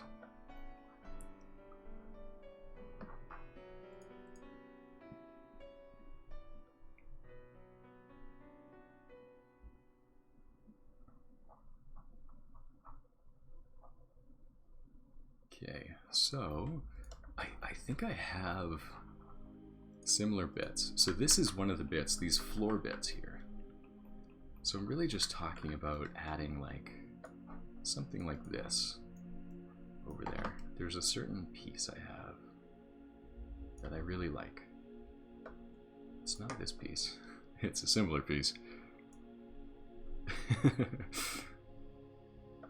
Yeah. Everybody in the chat is sort of like slowly kind of unwinding from the energetic kind of historical, you know, exploring that idea of kind of the history, the politics of history, which is a super cool and interesting idea. But unfortunately, I don't have the skills needed to be able to kind of host those sorts of conversations. But I think you guys did awesome. I hope you enjoyed having a little chat about those things. Okay, so we got the floor dust is there, and then on the cell 2, I just have a few things I'm working through here. So, and then we're gonna hop into it and we'll do another test with the new enemies. Cell 2 at the entrance. Oh, I think I have one more seam. There it is. There's the seam. And I'm gonna put a rock in front of it, because that is the simplest and the best way to deal with any problems like this, is just put a rock right there. You can forget all about it. It's like it never existed, because there's a rock in the way. Look at that. Almost done. Almost got it. I might have to do it like that. Just like that. I think that works. There we go. That's good enough. Oh no, you guys did awesome. Don't worry about it. I think everybody, I do appreciate conversations about kind of politics and stuff, and I think that you guys handled it very responsibly. So well done, and don't feel like you can't do that in the future. Absolutely, if you guys want to, because we have historians here. We have, yeah, I think as long as everybody is kind of talking about it from this perspective, that we're not just all kind of, you know, getting on a big train and getting angry, I think it's totally fine to talk about history, and because you guys are just talking about the general ideas of stuff. So that is cool. That's cool. So, Sino 85 Juventus in chat saying, how much more needs to be done with Alien Ruin Vanua? I was really hoping I could finish it this stream, but I've been 3 hours and I've almost got it. I have one more sticky note, and then I'm going to hop back in the game, and I think there's going to be one more Vanua stream, because there's a few things I need to wrap up, mostly to do with the... Oh, thank you. Mostly things to do with that lich at the end, because I want it to be sort of like an interesting experience where like you walk into this area, maybe there's some special effects that happen. So I think there's gonna be one more stream of this, and that's gonna be my final wrapping up, you know, oh, it's all finished stream. But I have a little bit more I want to do before I end today.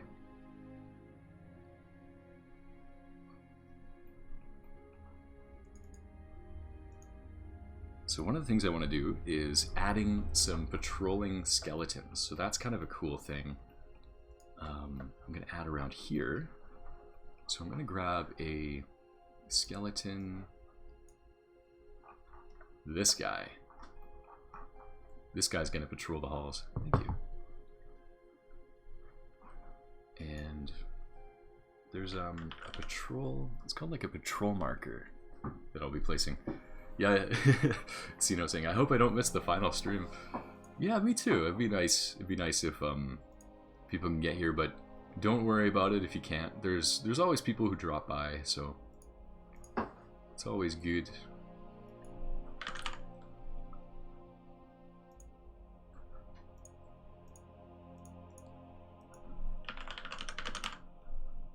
So I'm looking for something called a patrol idle marker. There it is. And these are kind of cool. What I do is I place a few of them. So let's say put one up at the top of the stairs. I'll put one around here. And I'm going to edit these. And yeah, if you guys are asking in chat, I'll post on Reddit. I will. Yeah, I found that to be the best way, because I think most people, I think the largest amount of viewers usually come from Reddit, and so that's kind of that's my method. Is I'll post on Reddit, and then about a couple hours later, I'll open up the stream. So these things, so patrol idle markers are really cool. They have patrol data, and what this is I put in a time, so I want them to wait there for 4 seconds, and then I click on this, and then I set a linked ref. Oh, sorry, you guys can't see that stuff. There we go. I'll just go through that again really quick. So they have this tab called patrol data. I check this off, I put in a number 4 for 4 seconds, and I go over to the linked ref, add a linked ref, select that one. So it's going to wait 4 seconds and he's going to go there. And then what I tell him here is I'm attaching the skeleton to the patrol marker. Oh, 1 second, just kind of did a weird thing. There we go. So the skeleton goes on the patrol marker, and then the patrol is going to go back and forth between these two patrol idle markers. It can take about 4 seconds on each one. So this guy's cool. He's gonna patrol around. There's an opportunity to like stab him in the back if you get him at the right time. Otherwise, you can try and sneak by him. So that's gonna be a cool one. There's a patrolling skeleton, so I have one in there, and then I am stoked. This is actually, I'm going really quick this time. Sometimes I go a lot slower, but that's the key to finishing this stuff, is you learn how to do it really quick. Add more miscellaneous stuff to pre-boss room. So I think over here I wanted to add some more stuff, and I think this stuff exists. It's just I have to update my kit, and then it'll work, and then I'll be able to see everything. But I wouldn't mind adding some potions, because those are good things to add to a pre-boss room.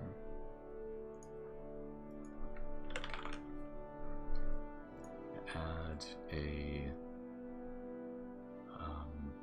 restore health potion.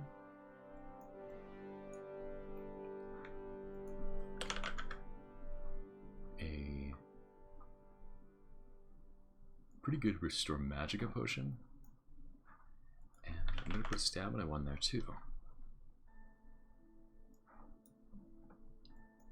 It's kind of cool to put the 3 there. Health, magicka, stamina.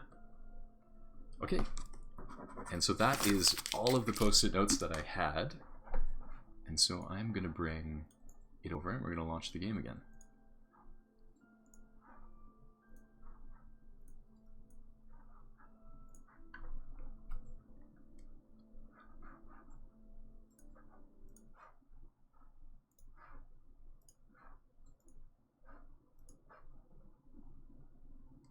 Alright, I'm going to launch the game. And we're going to do, this is going to be the last run through the dungeon before I will kind of close the stream.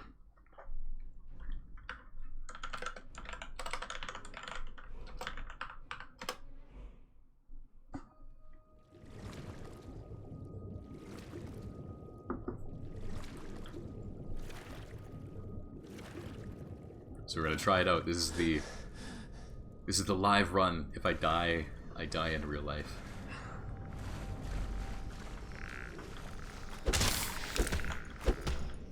Oh, come on.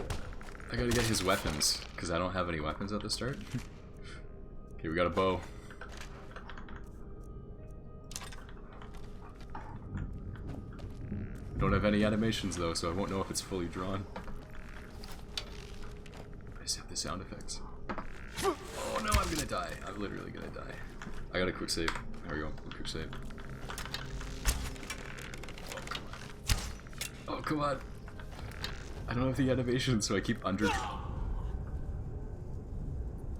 Wow. What happened? Okay. Oh, come on. What the... I think there's something weird going on with my animations, and I think that's what's doing this. Okay, come on. This is literally, this is the Vanua Prepare to Die. Yeah, Beyond Skyrim Cyrodiil Dead is Dead playthrough. Sergeant Andre saying, okay, my health is going up a little bit. I don't even think I have a spell. I don't even have any spells. Because this is my... This is what I've done. There we go. Oh, there we go. Alright. Let's continue. I think I've gotten everything through here. Man, I would love to put a trap in here. The next... Okay, I'm sorry, but the thing that I find to be like the best moments where you get the most brilliant stuff when you're building a dungeon is when you just keep working on it, like you overwork it. And what I might do is after I get the dungeon to a state where I'm like, this is it, this is basically it, I could release it, I might bake it a little bit longer. I might keep adding a few things off of stream, just so that when you guys play it, there's going to be some things to maybe surprise you. And some of those things like traps are difficult for me to do on stream because my mind is like, I look at the chat, it's hard for me to focus. So doing script stuff, I might do that off stream. This is good. So that beginning works pretty well.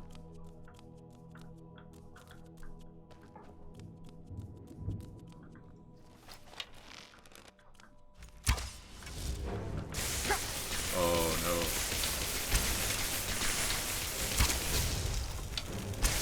Oh, he ain't gonna live. No. My level 1 archer is just not good enough. He can't beat that guy. Your eyes? Sergeant Andre is like, my eyes in chat.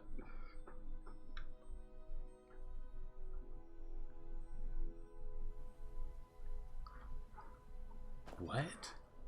Okay, this is the... Oh, this is a different... It loaded a different thing where I was testing out a mod that I'm working on that I'm hoping I'll release around December. That is a pretty big mod, but I'm not going to spoil you on that one. Okay, there we go. I really need something stronger to defeat that guy at the very end.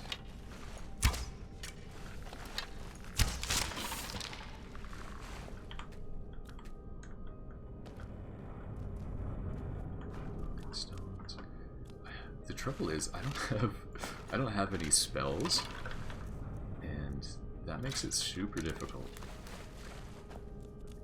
because I can't heal myself. There's no food in here or anything either. There's a couple things. So for instance, there's a missing mesh, and the reason for that is because I don't have my kit fully updated. I think that's the problem. But I'm going to do that after Vanua. I'll do that for my next project.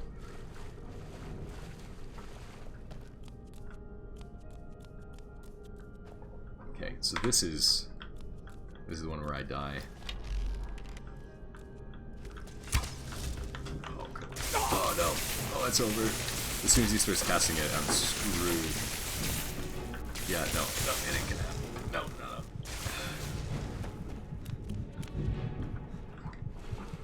Okay, here we go. This is it. I have this long hallway. Oh, come on, fight me here. No, stay here. There we go. This is how I win. No, oh crap. He's going too close. Ah, I know how to win.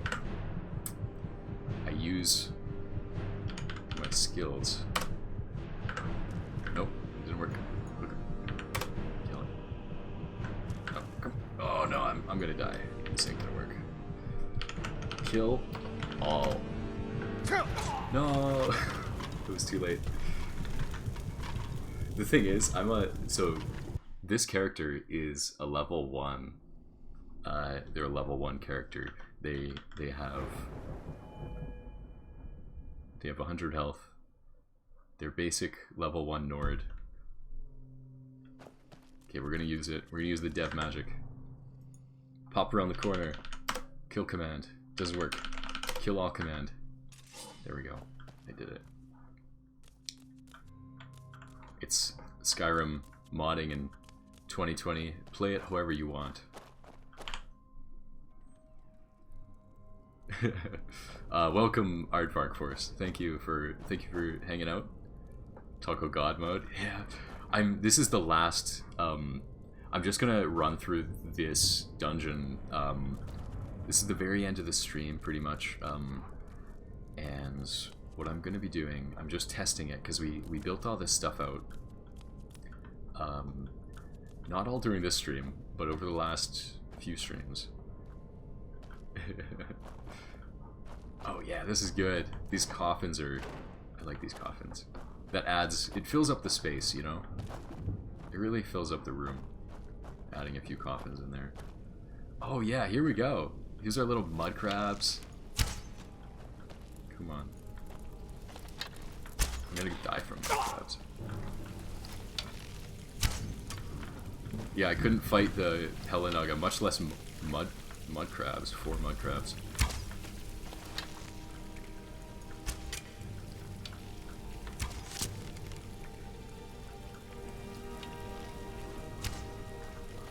I love this though. I love these skittering mud crabs in this room. And listen, the waterfall music. We got the waterfall music going. Music. Waterfall sound. Oh, come on. I can't shoot them. There's something going on with my guy's aim. Look at that. He's like shooting like down. He's not shooting him. He doesn't want to kill them.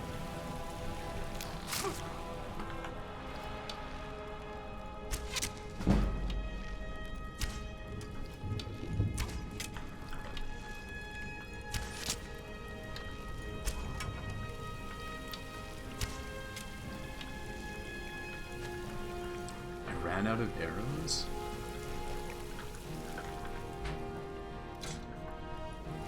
Okay, we're gonna try and punch them. Let's pick out the little guy first. Yeah, there we go. That's so much more reliable. Oh no! Oh, he's gonna die. He's gonna die from the mud crabs. Come on, man, climb the thing. Alright, we gotta take a breather. Gotta take a little breather in here, get some health back.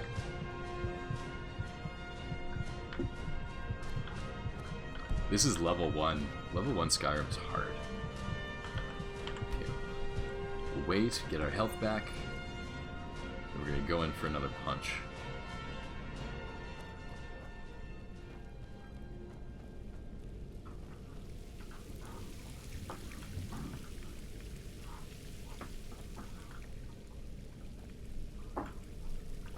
There's a mud crab. Get it, get it. Got it. I think there was a big mud crab. Oh, there they are. They're just not capable. Oh, can they get up the stairs? They cannot. Oh, no, there he did it. Oh no, that's all good. Sergeant Audrey, thank you for coming by. It has been a pleasure for me too. It was nice to chat with you, and thank you. You definitely, your presence added a lot to the stream, so thank you for coming by. That's our historian from Brazil. Thanks for everything, man. I hope you have a great time. Honestly, it makes me feel a little bit better when people start to leave before I wrap up the stream, because I always feel bad turning it off and I'm like, oh man, there's like 10 people here and I'm just like leaving. But so don't feel bad if you leave before I end the stream. Thank you for coming, everybody. Oh my god, this thing... That huge mud crab hits me for so much. I'm gonna die again. I gotta... Hold up. I can't take the... idea of dying to mud crabs on a stream. So you guys are gonna have to wait until my level 1 heals here. Because I think it's illegal to die to a mud crab. Why not TGM? I can't. I'm not gonna TGM because I'm fighting mud crabs. I can't do that. It's a matter of honor. Kill all? No, I can't kill all, guys. I have to punch these mud crabs to death. Wait a minute. There was a sword. I'm gonna go get the sword. There's a sword back here. Where? Oh, there's another seam. I'll have to find that next time I stream. I gotta go back. There's a sword I can get.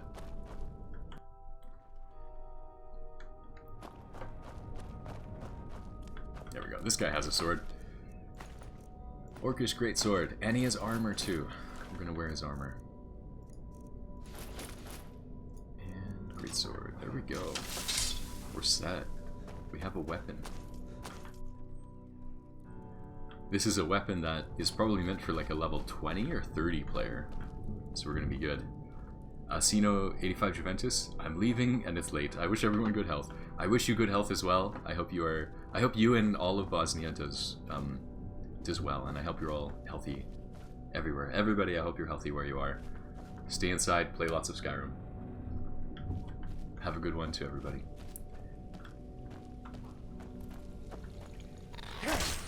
Yes, there we go. One hit kill for that mud crab now. Oh, there we go. All it took was just getting a super powerful greatsword. Now I can fight mud crabs no problem.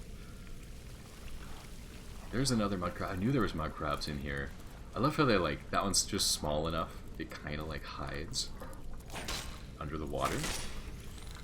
This is perfect. Oh my god. No!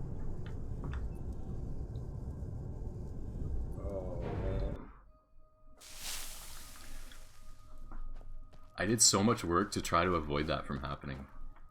And it did, anyway.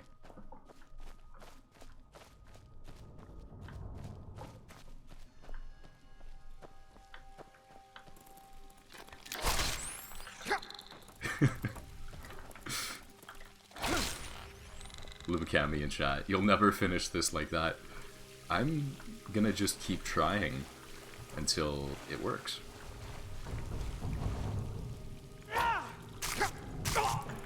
Oh, come on. No, get out of here. He's too slow. Get out of here.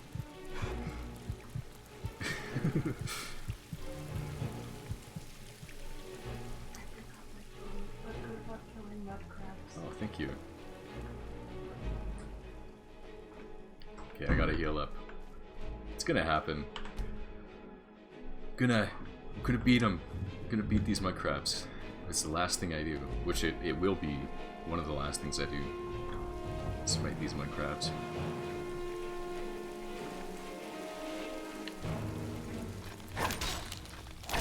Yes!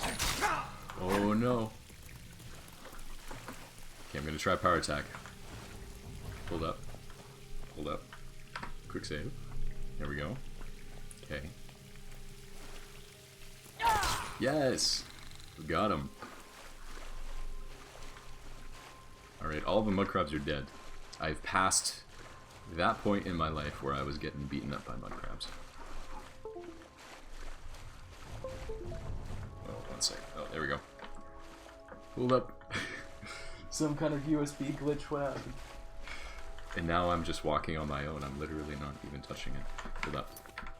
Do I need to restart? Oh my god. I'm gonna actually have to restart the game. Wow, that's this is ending up being like the hardest playthrough. We're gonna boot that up real quick again. I'm literally being cursed by Todd Howard himself. The mud crabs are killing me. My USB just reconnected and messed up my keyboard.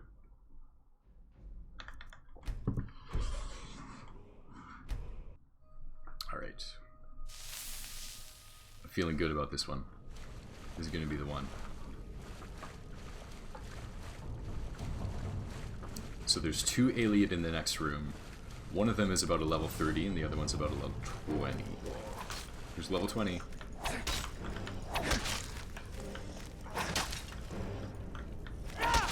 Oh, there we go. Oh crap, this is a level 30 guy. Quick save.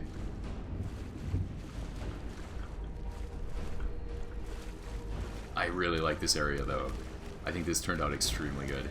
Oh, he's coming down the hall. Can he come down the whole way? Come on. Let's see, did I nav mesh it right? You can do it. Come on. Come on. Maybe I didn't do the nav mesh completely. I'll have to fix that. We'll do more playtesting next time. Oh, come on. Oh, this ain't gonna work. He can't... Okay, this character cannot kill this. He can't kill this. So this is working. This is gonna be a middle to late tier dungeon. And we're just gonna kill all, because there's literally no way I can kill this guy. It's not gonna happen. Alright. So we made it this far. This is good, oh my god. The waterfall sound effects work so good. Lumikami in chat. Just rename your Lich Todd. Ooh, that would be interesting.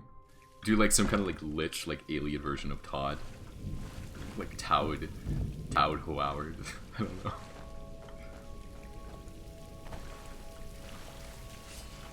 Oh, there we go. Here's another Iliad coming. There you are. I see you. Hello. How you doing? You're gonna be another level 30 guy, aren't you? This is another guy. Oh, I can cheese the corner. There we go. Come on. No, come on. There we go. This is playing Skyrim the way it was meant to be played. Level 1. Level 1 cheese. There we go. This is good. I like these statues too, because I did an intentional thing where they all don't have their... Oh, no. Never mind. I was going to say I did a thing where they all don't have their arms, because that's creepy. But most of them don't have their arms. Oh, half of them don't have their arms. I forget how many. Alright, here's a skeleton room. Skeletons are easy to kill. Come on. Yeah, they take one hit. You can dodge their arrows. Yes, there we go. Here's the other skeletons. Got that one. 2 more. 1 more. Got it. Alright. We're at the boss. Let's get we got the health potion. We're not gonna kill this Lich. It ain't gonna happen. I'm gonna die to the Lich, and then I'm gonna turn off the stream. So, before I do that, no, I won't end it immediately after I die. We'll die, and then I'll start to wrap things up. Let's see. So he should be angry at me now. That's the thing I'm hoping will happen. Oh, this looks so good. I like this a lot. So, oh, nothing going on. And then spawn in. Yes! There he is. And he's angry! He just doesn't have angry spells. He needs some different spells, I think, because he is certainly angry. He's feeling very cankerous. I love the name. The name looks so so good. Carrot Howard the Cankerous. There we go.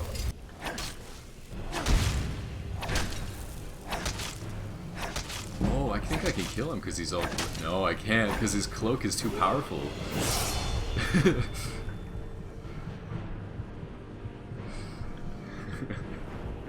I gotta heal. Okay, we're gonna get health, and we're gonna get two-handed. That's our only... Oops, not block. Whoa. Two-handed. Okay, here we go. We're going all in. We live or we die. This is the moment. Okay, slam, come on. I'm clicking as much as I can. It's not enough. He's too powerful. He has his cloak and his ward. But, that's it. That's where we're at. So, that is satisfying. That is super nice because now I know the dungeon works. It functions.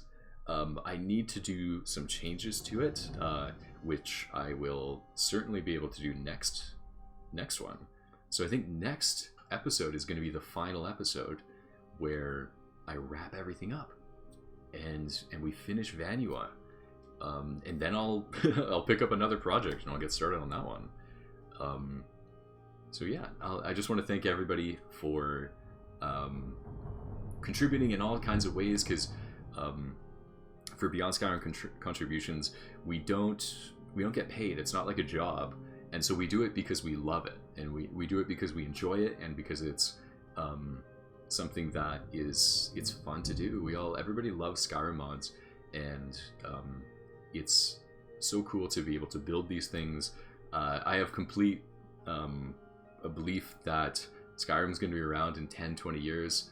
It's been 9 years since Skyrim first came out. The anniversary was earlier this week, and people are still playing it. You know, there's tons of things you can still do with it. It's just such a wonderful creation, and I think it's so fun to play around with this game that so many people around the world are enjoying. And yeah, so in chat, Lumakami is asking, are you the only one to do streams so often? I might be the one who does stream. I don't know if I'm the most often to do streams. There's other people who do as well. And before I leave, I'm actually gonna just check on my Twitch, because I have a couple other accounts I'll give you guys of people who do Beyond Skyrim streams.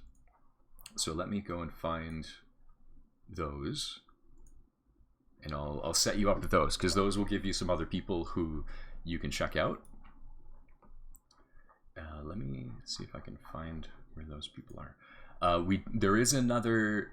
I think there's a Discord called Beyond Skyrim Community Outpost, where we also, there's a few other people who do streams, and so I think there's a channel called like Going Live or something, and there's a post on it whenever certain people go live. But let me see if I can find the list that I have, because I have a few people who I definitely would absolutely recommend within the Beyond Skyrim area. It's just going to take me a little bit to find my way around.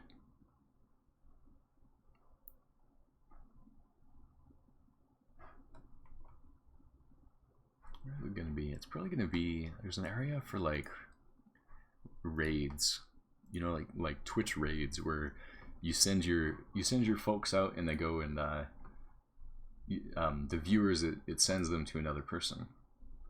I just have to figure out where that is.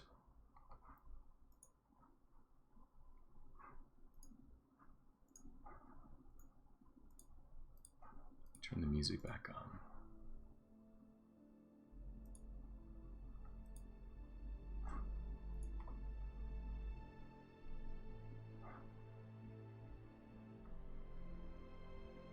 Oh, okay, yeah, so on the Discord, check out the stream notification channel.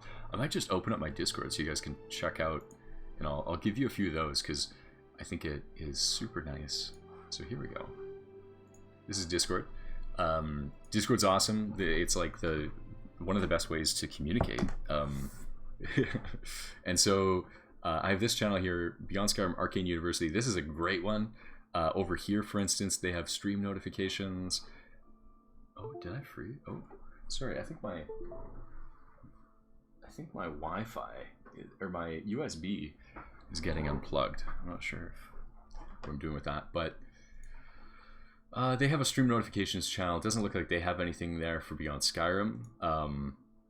Arcane University. What else do we have? Beyond Skyrim Community Outpost. We have a stream notification. This is the one. So this is the one you want to go.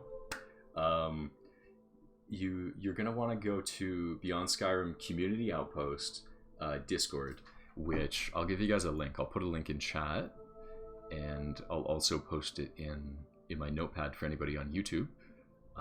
Let me see. How do I do an invite?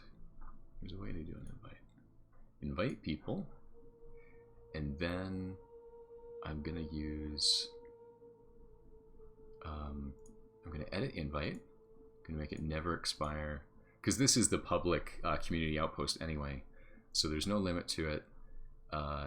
Generate a new link and copy that. I'm gonna put it into Notepad for people on YouTube. So if you're on YouTube, this is how you get into the Beyond Skyrim community outpost. And then on Twitch chat, I posted that in the chat for you guys too. So check that out. Get into the Discord, because that's just where it is. It's a great way to get to explore more of this stuff. There's so much stuff out there. I am really just like one of one of 100 people who are doing this stuff. I just happen to do it on streams because I think that's a great, really effective way of reaching out to people and going, hey, check this out. we want you to be interested in this stuff because we're making it for you. Yeah, join the Beyond Skyrim community outpost, and then we have a channel here, stream notifications. Follow everybody here. If you want to see stuff, just click through.